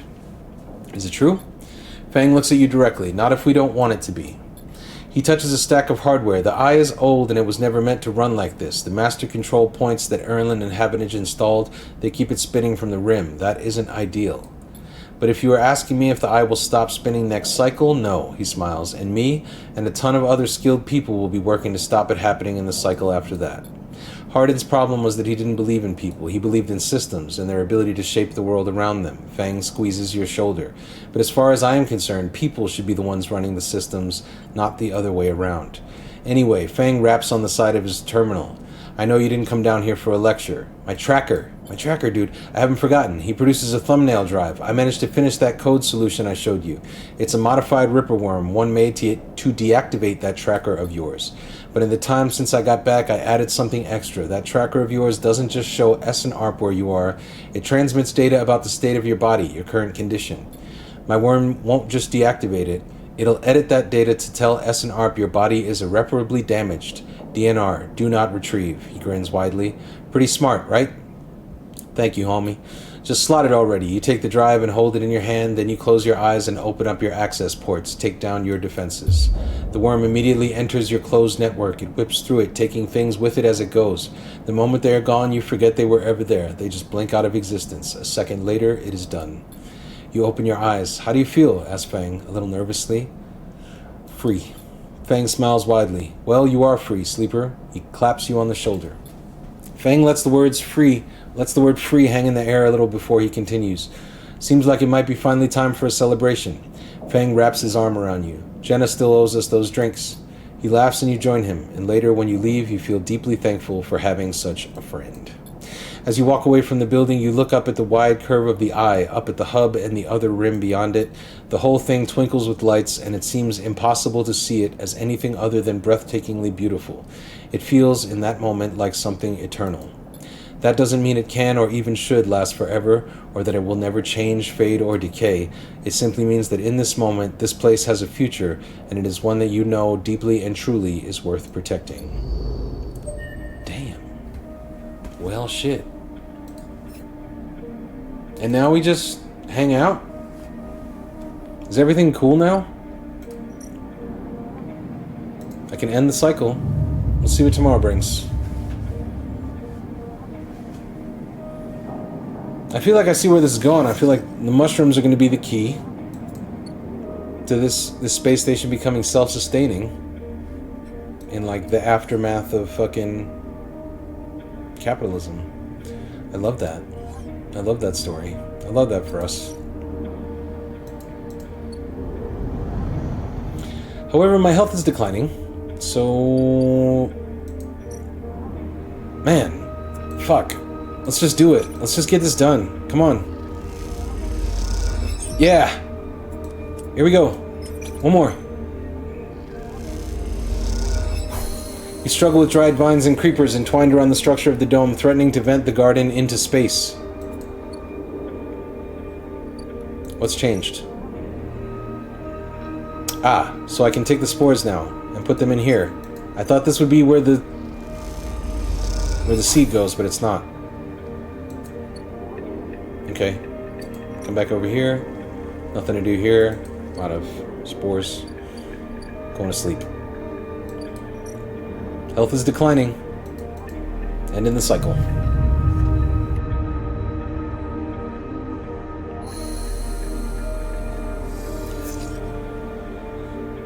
Okay. Health is declining. Kind of betting it all in the commune here. More spores. I think that's what we need.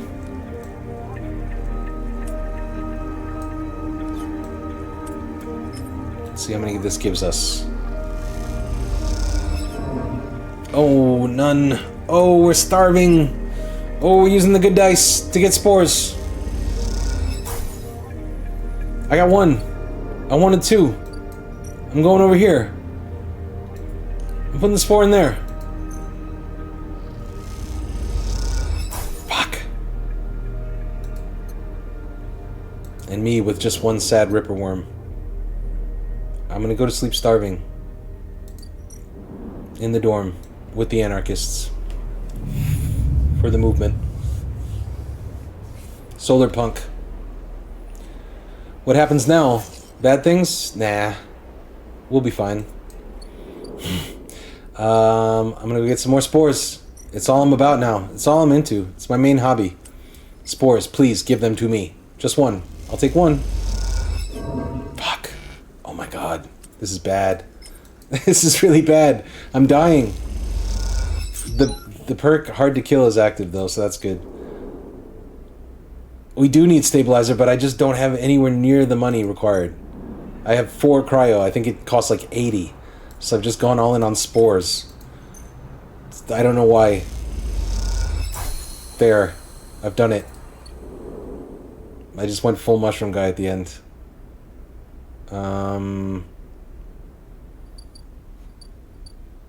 So now what? Oh my god. They need time. They need 4 cycles and I'm starving. I've got no dice. I might die. I might die if I go to sleep. I might die if I go to sleep. That's the current situation. Fuck. I'm out of ideas, and I think we're just gonna see. And no, you know what? I'm not gonna die. I remember now. Breakdown just removes some of my upgrade points. I'll survive this. I'll survive. I'll go to sleep and wake up. Don't worry about a thing.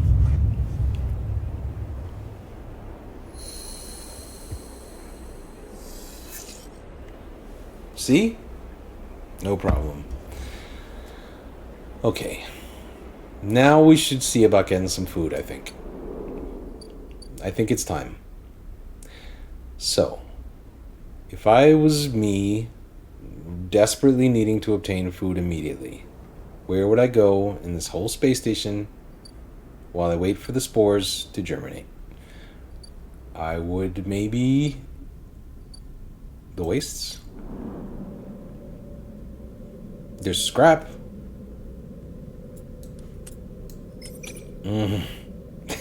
Not the best chances. Let's leave. I think we can do better. I think we can find a better way to get some money. It's hard out here. But I think the mushroom's going to come through. Give it 4 cycles. Hello, motherfucker. Hello, motherfucker. How we doing?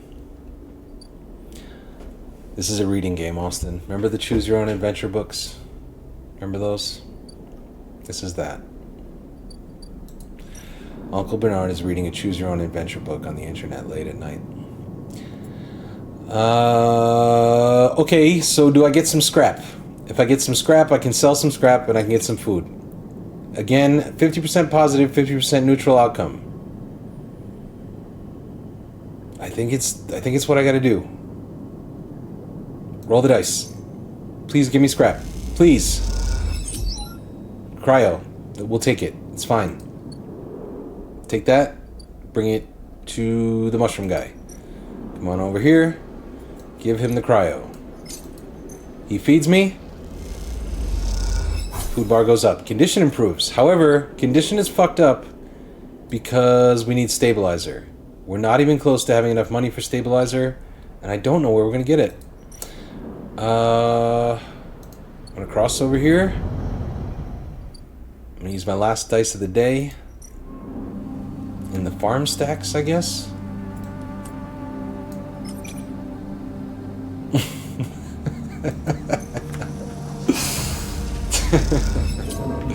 6 cryo, 10, cool, okay.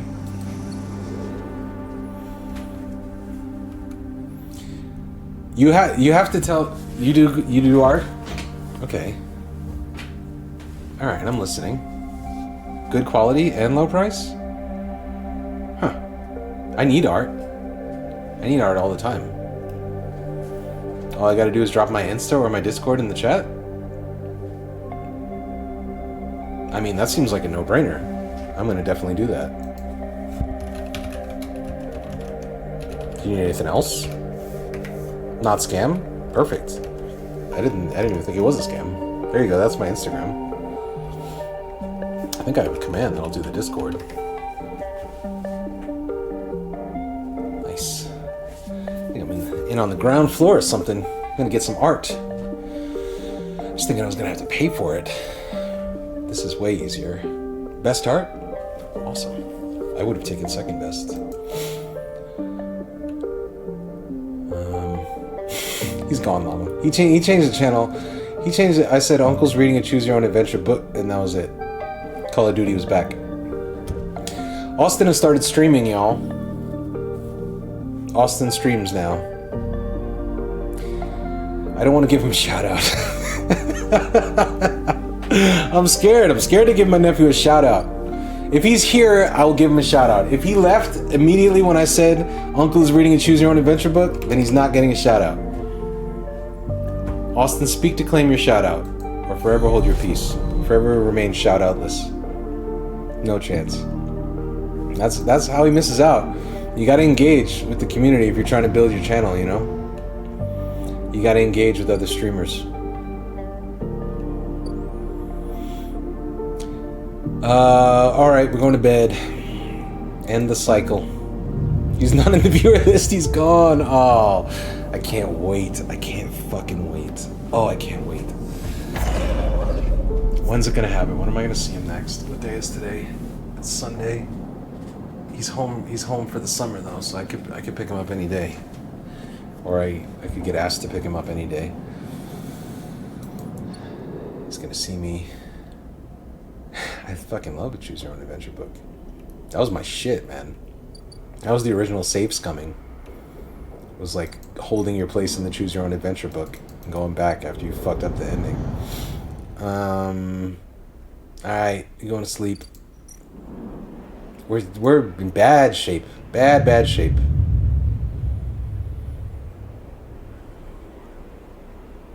Next time I see him, he's gonna be like, "There's only bots. You think you raid me? You think you raid me with some viewers? There's only bots watching me." I'm like, "Actually, man, I tried to give you a shout out the other day. Remember when you were in my chat? Oh, I can't wait. I'll take a picture of his face right after I tell him, and I'll put it in the Discord." That's the type of shit I'm into now. Just bottling and drinking the salty cheers of my nephews. I don't know Griffin McElroy. Who's that? Fucking Choose Your Own Adventure book as genre is exciting though. That's cool. I've looked into the zine idea. I talked about the reissue of Which Side Are You On, and like reissuing it with a zine with flexi plastic vinyl inside. And I went so far as to like talk to the manufacturer about that, and I have a manufacturer doing research on it. Not a Choose Your Own Adventure novel, but a zine. And today he emailed me back and he was like, the first person I asked gave me a resounding no. I was like, a resounding no? Yeah, they were like a fuck no. I was like, word, okay, cool. So that's on pause for the moment while we find a manufacturer who doesn't respond with fuck no. Maybe it'd be easier to get a Choose Your Own Adventure book published.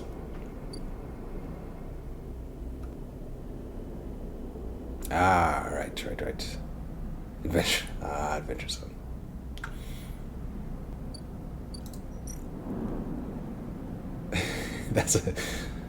I go to sleep to Adventure Zone every once in a while, and it works too good because I feel like I just restart Adventure Zone every time and then have a lovely sleep and then do it again. I I've started it a lot of times. One of these days, I'll be in a car with my full waking life attention. Alright, it's not a mushroom thing. Do I have time to just explore? Can I finally join a gang? Be myself? What else do I need to do on this station? I have a feeling it's kind of all very funny, but sadly most of his content includes his extremely unfunny middle brother, who I loathe and Llama tolerates. I'm interested in this. This might get me in as a viewer. Extremely unfunny middle brother. That's a character I'm interested in. Off rip. There's a guy here called the Phantom Gourmet. He reviews restaurants. And he has an extremely unfunny younger brother that, like, whenever he's in an episode, me and Desiree both get angry. Like, this fucking guy. Like, the main guy is barely tolerable, and then he put his brother in some shit.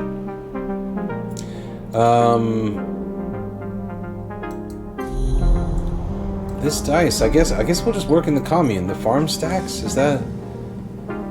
Maybe this is where... Maybe I need to be doing this more. Because if I work the stacks... I don't want to steal the harvest. That's a bad idea. I feel like that's the wrong move. But 100% positive outcome? But as long as I don't get caught... It's fucked up, though. I don't want to steal from the anarchist commune. That's not who I am. I don't want to be that guy. I'm just gonna work. I think I'm gonna work. Yeah, I'm gonna work. Okay, I got cryo, so now I can barter for food. Can I get some food? Alright. Not the best deal in town.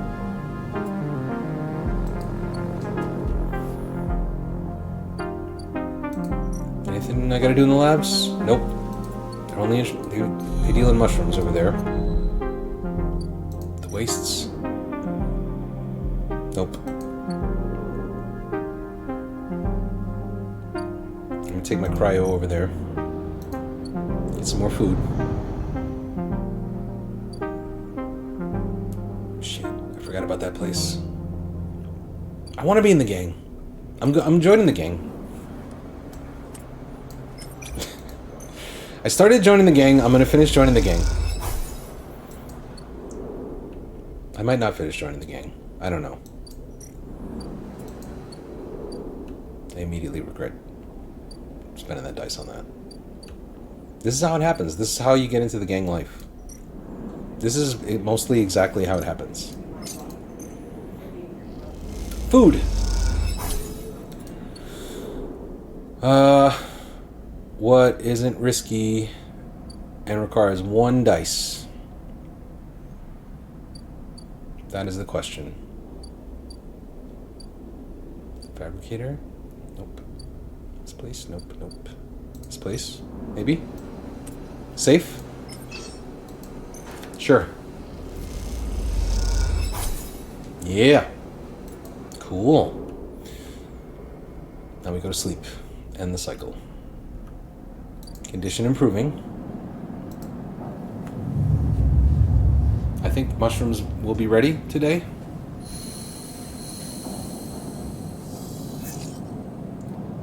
Cool dice.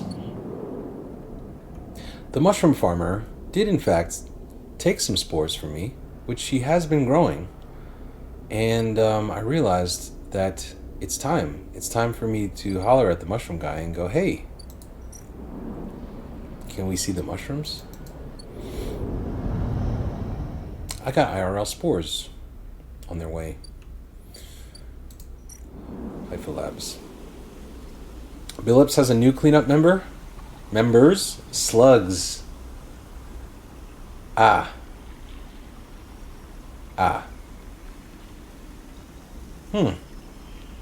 It's been so hot. I would think slugs would chill out. Lay low. Stay under rocks. They only come out at night. Slugs come out at night. Harvest mushrooms. Yes. Yes. Girolles. Yes. Fuck yeah. Okay. Let's do it. Let's get all the mushrooms. Because so many things on this station require mushrooms. Look at all these mushrooms we have. Let's get more mushrooms. Let's spend all our dice on mushrooms. Look at all these mushrooms. Yes, yes. Take my dice. Give me mushrooms. Fuck yeah. 2 random rare mushrooms. Great. Spore catcher. I've unlocked an achievement and a skill. Let's do it. Let's repair this. Now we can do this. No. In the game or... Okay. So, with the mushrooms, now I gotta go see some people about some stuff. This guy, does he want mushrooms? Yes, he does. These are the DLCs. Completing this action will begin the episode. Late gameplay. Before we do that, who else wants mushrooms? You want mushrooms, right? Yes. Yes. Only heroic dose. I think I'm ready, Meatballs. I think that's what I've realized. It's like, I gotta call the guy. It's time. It's time to eat a fistful. More? I got more. I'm gonna give you so much mushrooms.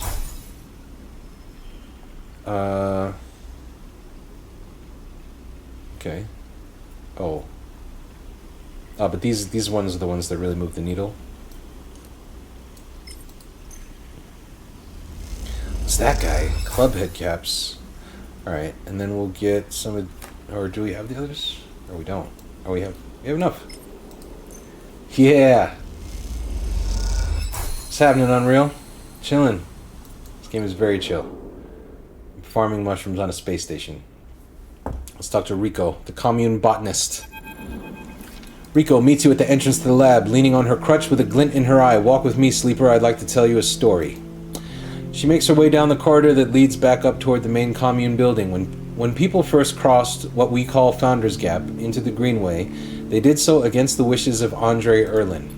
At the time, Erlin was trying to stabilize the Union and establish control over the Eye in the wake of Solheim's collapse. It was chaos, competing factions, failing systems, so many dead and injured from the riots.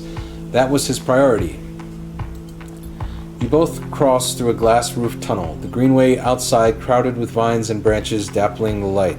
Erlin had written the Greenway off, cut off from the rest of the station, and linked to a broken spoke. He claimed it was only a matter of time before everything here would die. He refused to let anyone abandon their duty to the Union and cross. They were traitors to the cause, or as good as. Rico continues, making her slow but steady way into the inner gardens of the commune. There weren't many of us, but we believed what was here was worth saving. We had to keep our plans secret until we crossed, and some of us left people behind. She pauses to catch her breath, her voice cracking. It is difficult to know if from effort or emotion. What we found was a disaster, nothing like what you see here. Half of the Greenway was leaking oxygen into space, the plants flash frozen. The other half was a swamp of mulch as decaying matter clogged every system. We worked hard, we lost good people, we cleaned up and closed up, but it was never going to be enough. After many, many cycles, we all knew this place was doomed, but we kept on working, talking less and less because we couldn't face it. We all developed a death wish. If the Greenway was going to die, so would we. But it didn't die. It did not, Rico smiles. We crossed some invisible boundary, tipped some biological scale, and the Greenway started to recover. Plants flowered, crops sprouted. For the first time, we reaped the fruits of our labor. Rico smiles, looking up at you. We thought it was us, that we managed to do just enough to end the cycle of decay. I thought we had saved the Greenway, until today. You pass into the grow beds of the commune, rich with the hustle and bustle of Haifa members planting and harvesting. For a while, Rico is quiet, and you both simply observe the hypnotic movements of the work crews, the eager chatter washing over you like a wave. Rico smiles to herself. I should have known, of course, that our arrogance was unfounded, but we needed to believe back then. We needed a myth to bring more people across the gap. You both move into a smaller corridor, Rico following some direction unknown to you. What you have shown me is that, back then, the Greenway saved us, not the other way around. Tell me, have you ever consumed one of the Matsutake or Girol caps you have been growing? Yeah, I think so. I imagine they were delicious, nutritious, almost uniquely so, she muses. After all, they were designed for you. Riko has a mischievous look. At first I thought it was the location they were grown in that made the mushrooms from the aviary, from the labs, or from the grove different to each other. But what I have come to understand is that it is the person growing them. The Matsutake and Girol caps you brought me are totally unique, containing compounds never usually found in similar specimens in my possession. Many of these compounds aren't even digestible for humans, but for a sleeper like you. Riko smiles as she leads you into the internal garden of the commune, where the Haifa members have planted species from all over the Greenway. Back when the tide turned, when the Greenway started to recover, we all felt something, a response. It was as if this place was not just alive as a forest is alive, but alive in other ways, communicative, responsive. We shrugged it off at the time, but now I understand why. Riko stops and turns to you. This place is responding to us, adapting itself to us. It is growing fruiting bodies for you, for me. It is adapting, changing. It is, in short, displaying all the signs of sentience. The Greenway is sentient. Perhaps not the Greenway, but the ecosystem itself, or something within it. Riko sits on a bench within the peaceful gardens and gestures for you to join her. When you've been growing the Girols and the Matsutakes in the aviary, those species so familiar to the Greenway, have you discovered any others? Yes. Riko can barely contain her excitement. I should like to see those. Please bring me some next time you're here. You look around the garden, amazed at the sense of peace within it. Riko interrupts the silence. There is a species of mushroom that I haven't seen in years. It is dark, short, shaped like a club. We first found it in those early days when we were working to save this place. It was around the time that we started to lose our first members. They were succumbing to some infection, some mold growing deep in the dark mulch that drowned this place. At that point, we thought we were lost, and then these mushrooms emerged from that same black mold. We tested them and saw that they contained some compounds that counteracted the mold. They contained an antidote. Of course, as a botanist, I saw this as part of the natural processes of this ecosystem, even if the timescale seemed absurdly short. But what I'm wondering is if that antidote was a gift. Riko meets your eyes. Perhaps if you are patient, you will receive your gift too, sleeper. You both sit for a while, Riko seemingly done telling stories for today. You watch the light playing off the leaves and plants around you and wonder what forces could be at play in this place. After a while, you stand and leave with a quiet nod to Riko, leaving her to her memories. Oh, shit. So, like, the mushrooms... That's shit's wild, man. This shit is cool. Honestly, I had goosebumps a little bit reading that. It's fucking... This story is fucking well written, and it's cool as fuck. And it's a dope, like, vision. It's a dope vision of a future. A post-capitalist, post-collapse life starting to regenerate future. And I'm now really seeing how this Greenway looks in the midst of this, like, dead space station. So I have these mushrooms, and I'm going to bring them back over here. These are the ones you want. Take that, take that. Oh, you need more? Clubhead samples. What's dude's name from Disco Elysium? Something head? Egghead? Is it Egghead? In the club? Egghead is in the club? Trying to get hardcore? Oh, I got extra mushrooms, which some people are into.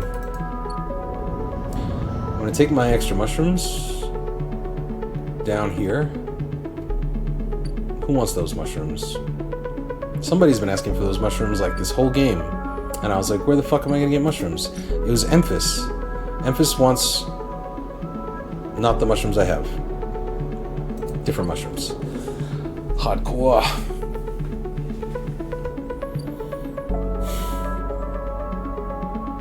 I think about restarting Disco Elysium often. I don't know what keeps me from fully committing to it, but I want to play the game again. Make different choices. I think it's time to sleep. I know somebody else wants these mushrooms, but I can't exactly remember where. Let's see. Let's see if I find them. It's not you. Is it you? Maybe. Nope.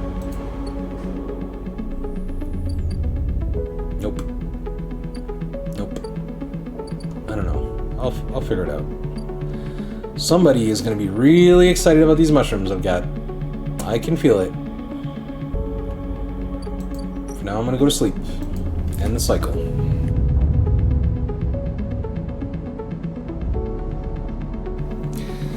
Slugs. How do you feel about slugs? Are you weirded out by them? Are you at peace with them? Oh, they don't bother shit. Slugs are very slow moving. You can't be slow moving and you can't get mad at something that moves very slow. Spores, I got spores. Yeah, stepping on the nest. Alright, because they're down there getting the seed. What am I gonna do with this shit? Somebody over here? No, you're the one that triggers the DLC if I give you the thing.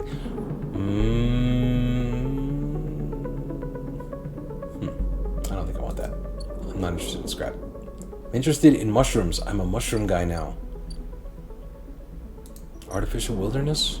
Don't want to do shit here? Oh, I'm tracking Ashton. Right. Totally forgot. Let's do this. This has to work. This must work. Yes.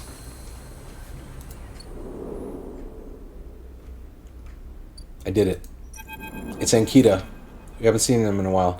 The trail ahead extends deep into an overgrown section of the greenway. At this far end of the ring, where the long, lazy curve of the greenway becomes the shattered landscape of the wastes, things are oddly quiet. Ahead stands a vast farm stack, broken from its axis by rust or force, and lying amongst the overgrown landscape like an ancient temple. It is stained with moss and algae, flows of green running out from its broken tanks like a frozen, brackish tide. This is where Ashton is hiding, you are pretty sure. All your intuition points to the shadows beneath this collapsed superstructure. You roll the comm headset Ankita gave you in your palm. Call Ankita, go alone.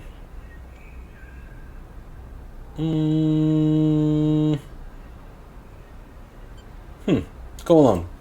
You survey the route ahead. There is a direct route, a line of broken pillars that take you into the center of the structure, or you could skirt around the pillars, keeping to the cover of the raised spine of the greenway, and work your way around. It'll take longer, but is better concealed.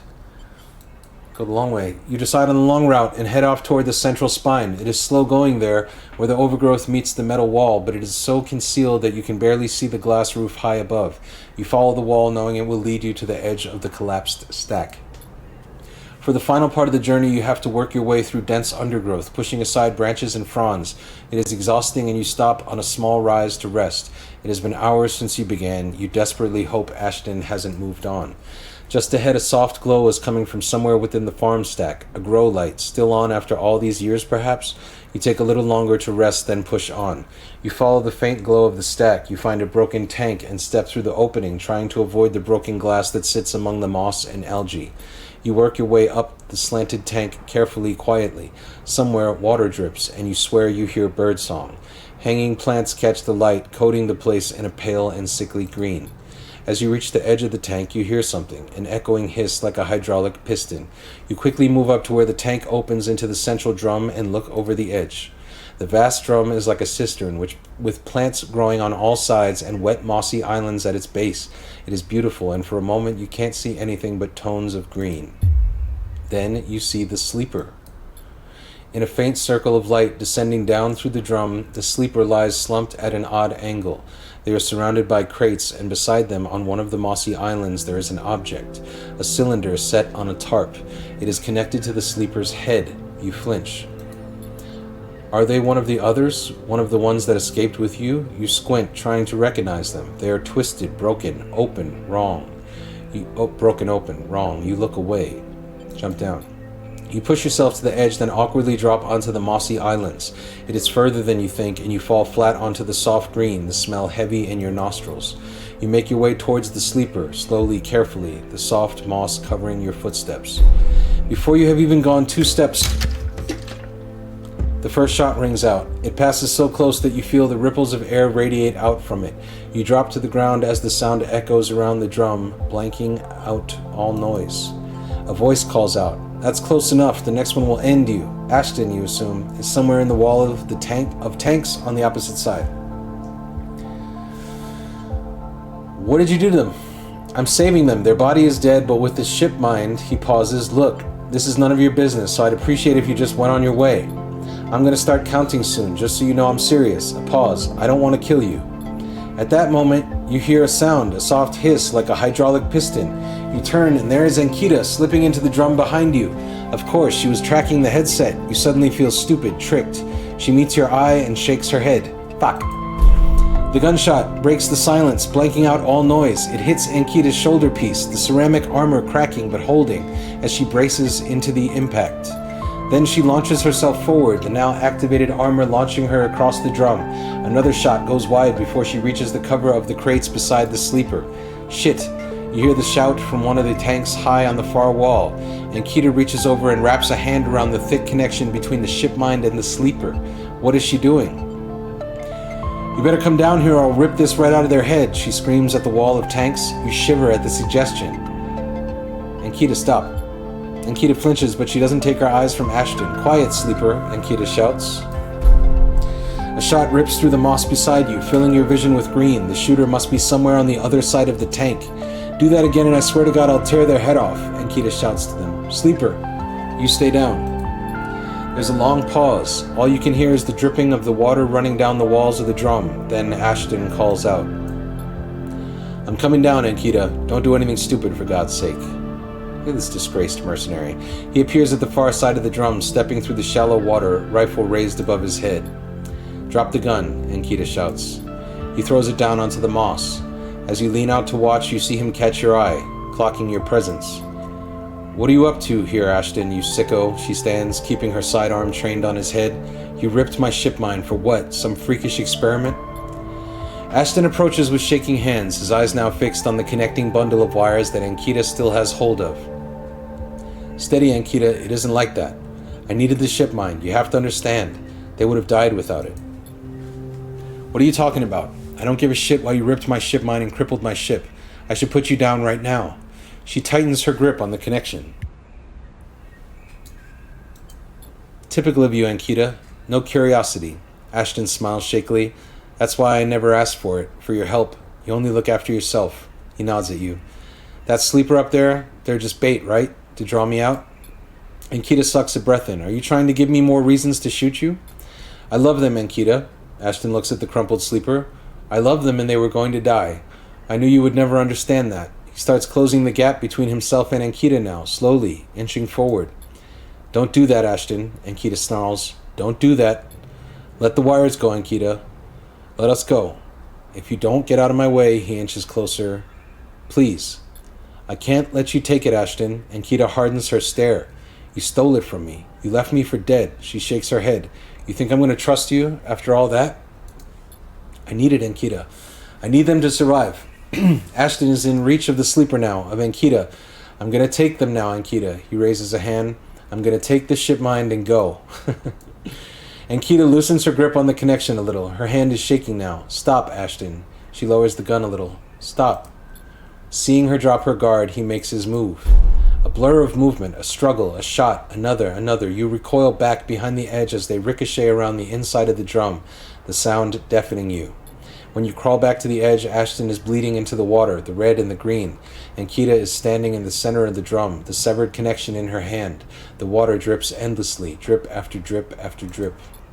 You force yourself to look at the broken sleeper. There is no sign of life or humanity.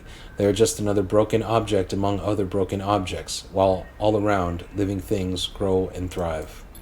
Ankita finally looks back up at you, tears in her eyes. She begins to say something that might be, sorry, but you are already gone. Damn.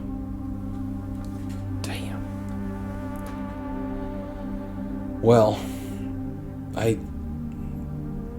don't know how much longer this stream will continue. I think maybe I got 15 more in me. It's getting bleak here in the end stages. I got 2 dice left. I can go get some more mushrooms. It is rad. It's a hell of a game. It's a hell of a story. I think we were reading something about that it was somehow someone's thesis in like experimental storytelling, or is how it started.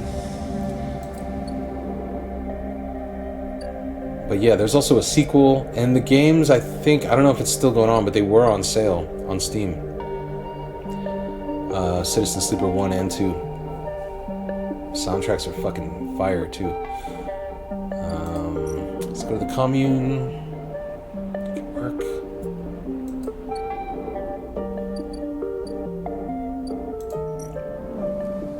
Let's work in the farm stacks. Get some cryo. Barter for food.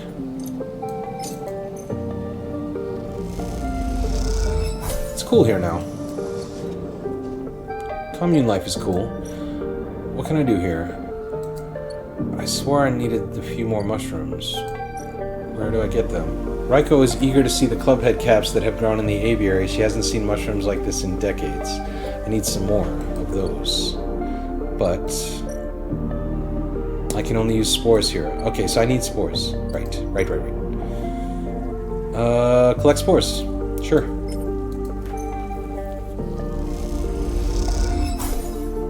There's some spores. Take the spores to the aviary. Put the spores in the aviary.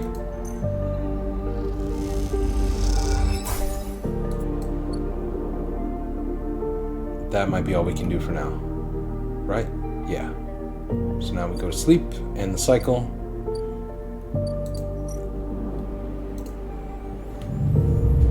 More mushrooms tomorrow. Gareth, the dev, has a PhD in experimental fiction. Their first game, In Other Waters, was a part of their PhD. Word.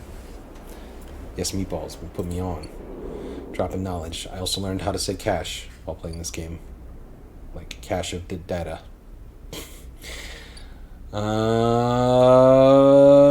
Today we are declining. Today we are declining. What's this? This wasn't here before. And Kita is away. 2 cycles. More spores. Yeah.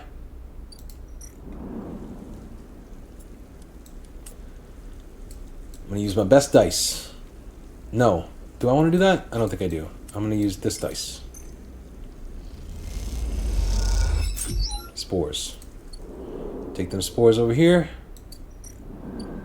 Should be the last one we need. I had 2. Something will have changed now. Now we can come back from mushrooms. Oh, right. So we got to wait 4 cycles for them to germinate. Okay. Well, in that case, I should go over here and work for more food. Commune life. Cryo.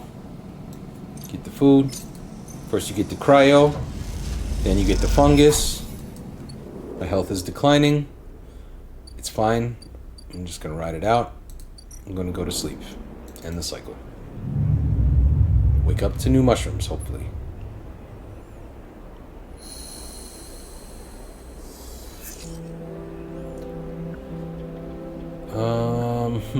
Alright.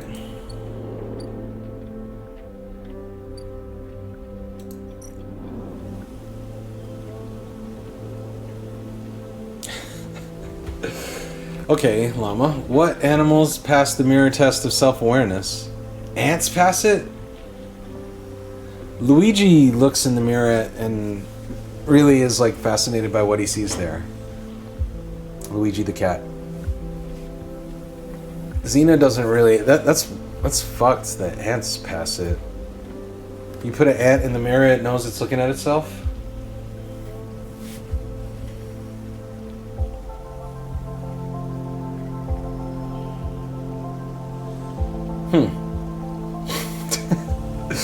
I mean, I wonder what the evolutionary advantage of passing the mirror test is. Like, do they think, like, there's like 9 animals that can do it, including Eurasian magpies. but not jackdaw or crows. Are cats one of the animals? I'm thinking about Luigi in the mirror. He doesn't get scared or react as if he's looking at a different cat.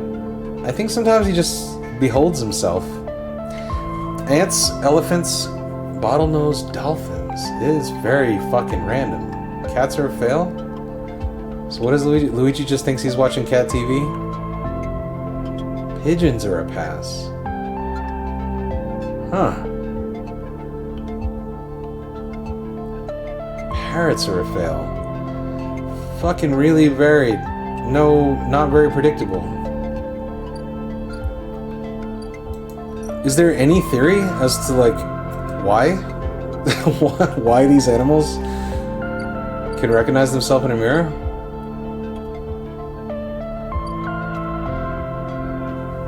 I mean, there must be some theory.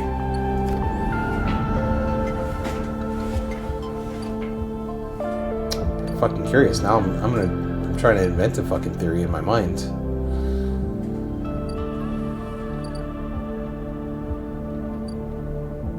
I know there's somewhere I could sell this mushroom, but... Or is it the... Let's see. Emphasis stall. These aren't the mushrooms. These are the wrong mushrooms. These are not the mushrooms we're looking for.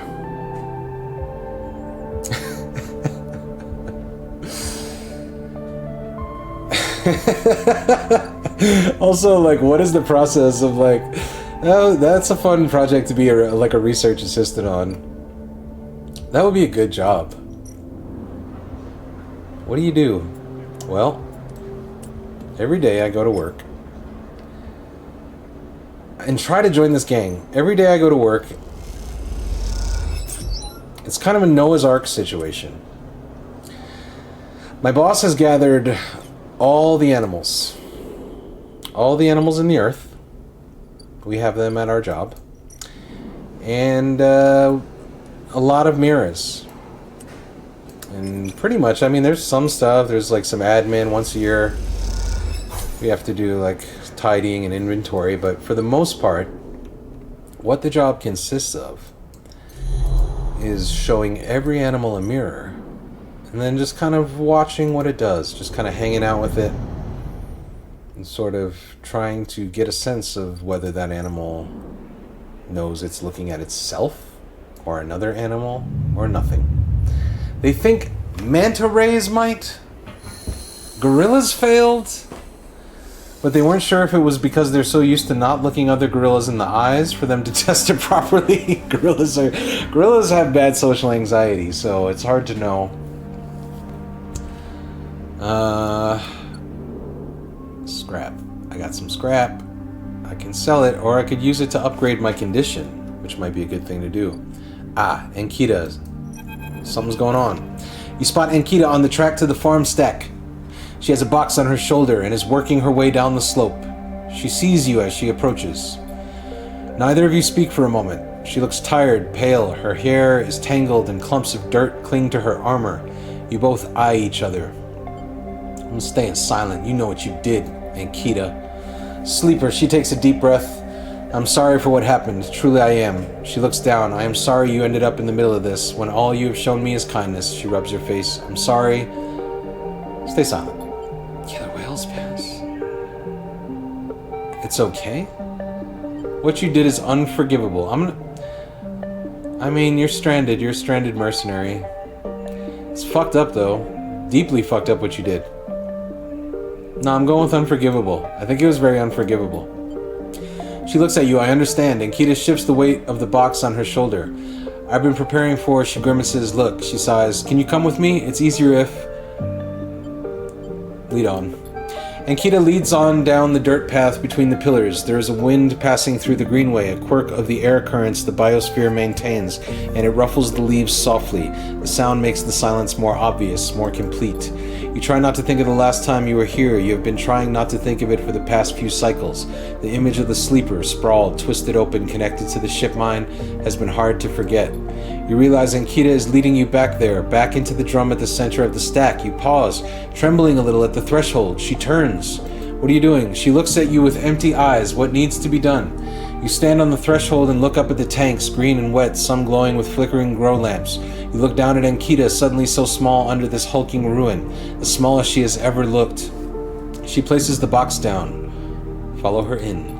You follow Ankita into the stack through a low tank, entering the drum at ground level. It is just as beautiful as you remember, but it barely touches you. Instead, you check the apertures of the tanks for the glint of a weapon or a shadow among the moss. Ankita stops and you look down. The mossy island at the center of the tank is clear now, the equipment cleared away. In its place is a mound of dirt, loosely covered with moss. Ashton's rifle stands straight, half buried in the dirt at the grave's head. I buried them together, Ankita says without turning. You both stand there in silence for a little while. You think of questions you could ask, about Ashton, about the sleeper. Was the sleeper dead? She takes a moment to respond, and for a moment you think she won't, but then the words come gushing out. Their body was long dead, that much was obvious. After you left, I checked them, but there was nothing, no signal, no function. The ship mind was the same, dead. I don't know if Ashton's plan would have worked. He seemed desperate, but that doesn't mean it wasn't. She pauses, unsure how to continue. I don't think he was lying, but you have to understand. I've had crew members double-cross me, undercut me, rat me out. That's the business. He wasn't a good person. None of us in this job are, and this is how we die, alone. I'm sorry they had to die too. She stops, not sure of what to add. It seems like she is reaching for something, but she can't quite get there. You feel that gap between you, and as you do, it widens. The water drips, the moss trembles. You both stand in silence for a little while longer. You both feel it, life creeping back in, the silence ending. Ankita shifts her weight and then starts to walk out. You follow her, suddenly eager to be back out in the open space of the greenway, to be away from this place forever. You stand outside and breathe the fresh air. You stare at the green leaves and the stars wheeling above them. That's it, says Ankita from somewhere behind you. You try to think of something to say but can't. Ankita puts a hand on your shoulder. You turn back to her. At least take this. She forces a handful of cryo-chits into your hands. It's what I owe. She looks at you desperately. You look down at the metal bars. Ugly little things, you think. Take the chits or drop the chits? I'm dropping the chits, man. Fuck your chits. You open your hand and let the chits fall to the floor. They clunk into the dirt, and she does not pick them up. You turn without saying a word and continue up the track. She does not follow. As you walk up the rise, the wind picks up and the leaves shudder. You walk faster, trying to outpace your anger. You think of those ugly metal bars in the dirt. A life has to be worth more than that. It has to be. Fucking A. The bad end is the achievement I have unlocked. The bad end. No, Lama-chan, I'm locked in with that. I want to know. I need there to be some reason. I need some scientist to have even one theory about why animals. I did Lama-chan of the game family. One of them has to fucking know. One of them's got to have an idea. Give me something. Don't make me wake up Sam the Mushroom Man at 9:52 at night, because he will have a theory. Llama C Gaming. You finish that Googling right now. Fungal growth.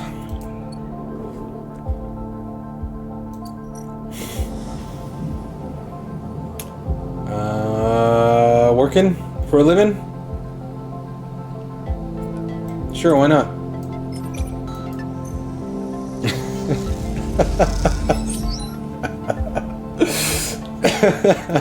Your middle name is Entertainment? You're married to Cheese? It's a good middle name.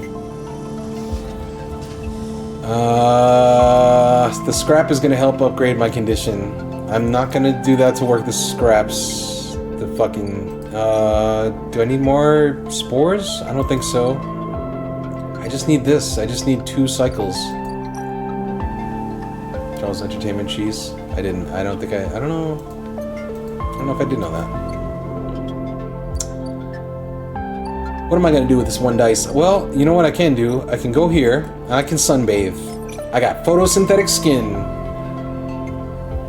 50% negative outcome. Please do not fuck me on this game. Yes. You love to see it. Then I'm gonna take the scrap, put it over here.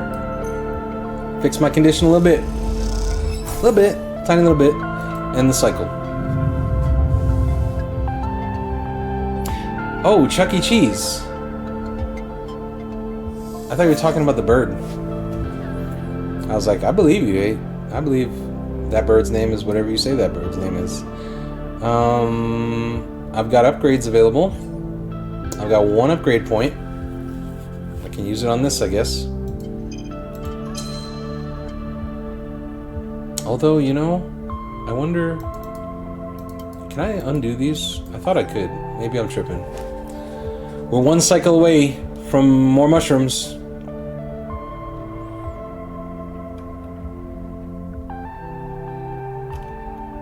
Entertainment. Chuck E. Cheese was a nightmare. Chuck E. Cheese is where fucking COVID came from. The ball pit, specifically. I'm nearly positive.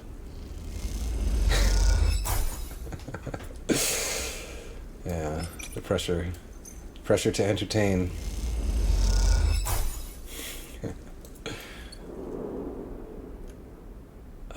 Sleep.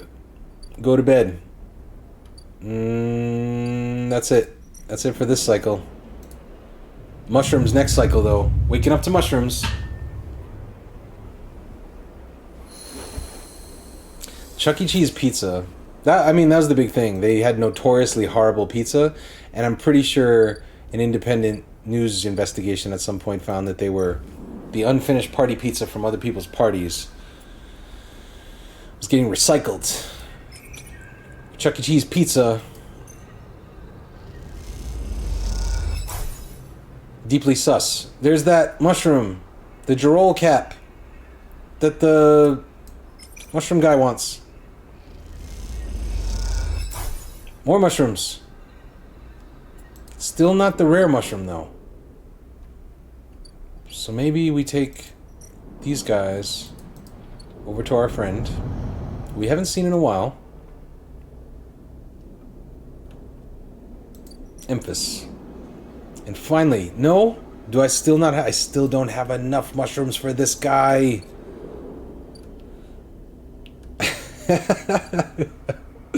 Who tweeted that? Come on down for some rat pizza at our child casino. I just remember the ball pit. I just remember just a ball pit full of children coughing. Just coughing children. Plastic balls. Hell on earth.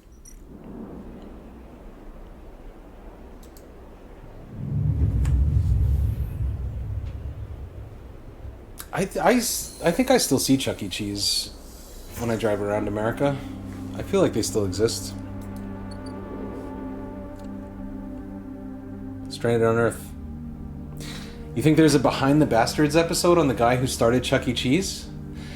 What the... Oh, man. Yesterday I watched this fucking movie... What the fuck? It was called The Beanie Bubble?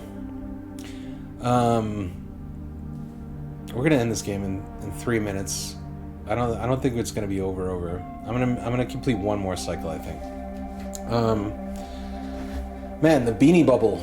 It was about the founder of the fucking Beanie Babies. I learned the story of the Beanie Babies yesterday. It's a fucked up story. It's a decent movie. I wonder what the fucking Chuck E. Cheese story is. How does the Chuck E. Cheese story compare to the Beanie Baby story?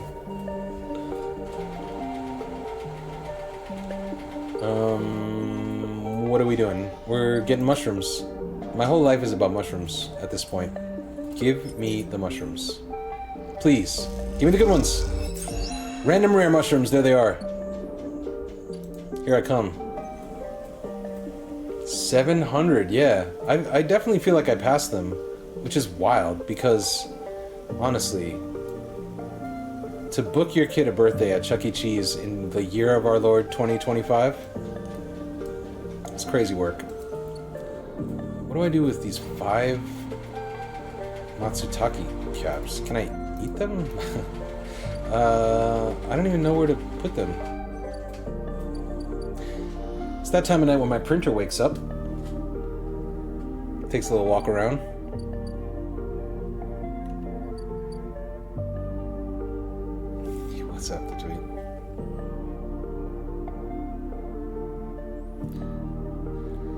The tweet by Andrew Nadeau says, "Hi, welcome to Chuck E. Cheese. Everything is visibly dirty and our mascot is a rat. Eat some pizza near a sneezing child. Come on down for some rat pizza at our child casino." Pretty much. Pretty fucking much. They also had the giant scary animatronics, which are like that fucking Nicolas Cage horror movie recently that was out, was basically just like riffing on the Chuck E. Cheese animatronics were terrifying. I don't remember what, there's like a whole band, and they would like just move and fucking blink at you and play their fucking song. It was a terrifying place, and it's still open. Yeah, and I know it's still open because they still advertise. Like they have an aggressive fucking marketing campaign. You drive down the highway, you see Chuck E. Cheese billboards, and it's basically, the sell is just like, it's crazy cheap. Like, I don't know what the promotion is right now, but it's dumb cheap to go to Chuck E. Cheese now. I remember driving by it and be like, wow. That feels like a trap. That feels like a mouse trap. Rat trap. Spores, I got them.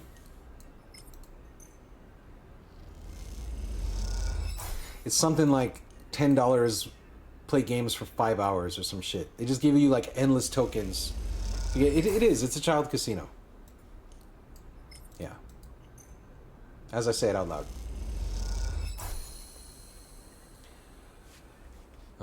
Here we go. What happens now? More spores, more mushrooms. Now I gotta wait. I gotta wait for more mushrooms. The club head caps. I found one, but it's not enough. So, I'm gonna work. Do a little work in the stacks. Get some monies. Put the monies in the food thing. Get the food. No longer starving. Leave. No longer have any stabilizer. Man, I bet that last mushroom is gonna do some magical shit for me, I bet. That's gonna be the stabilizer mushroom.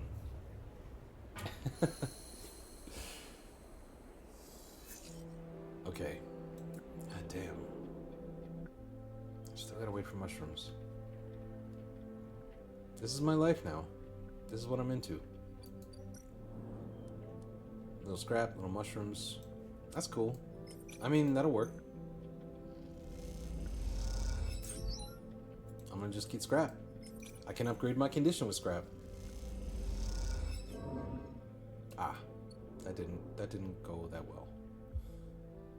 Let's see. Fuck it. You going to sleep? We're using the scrap for the condition. I don't know if I made good decisions today. I really don't know. Okay. This might fuck me up, but I'm going to bed.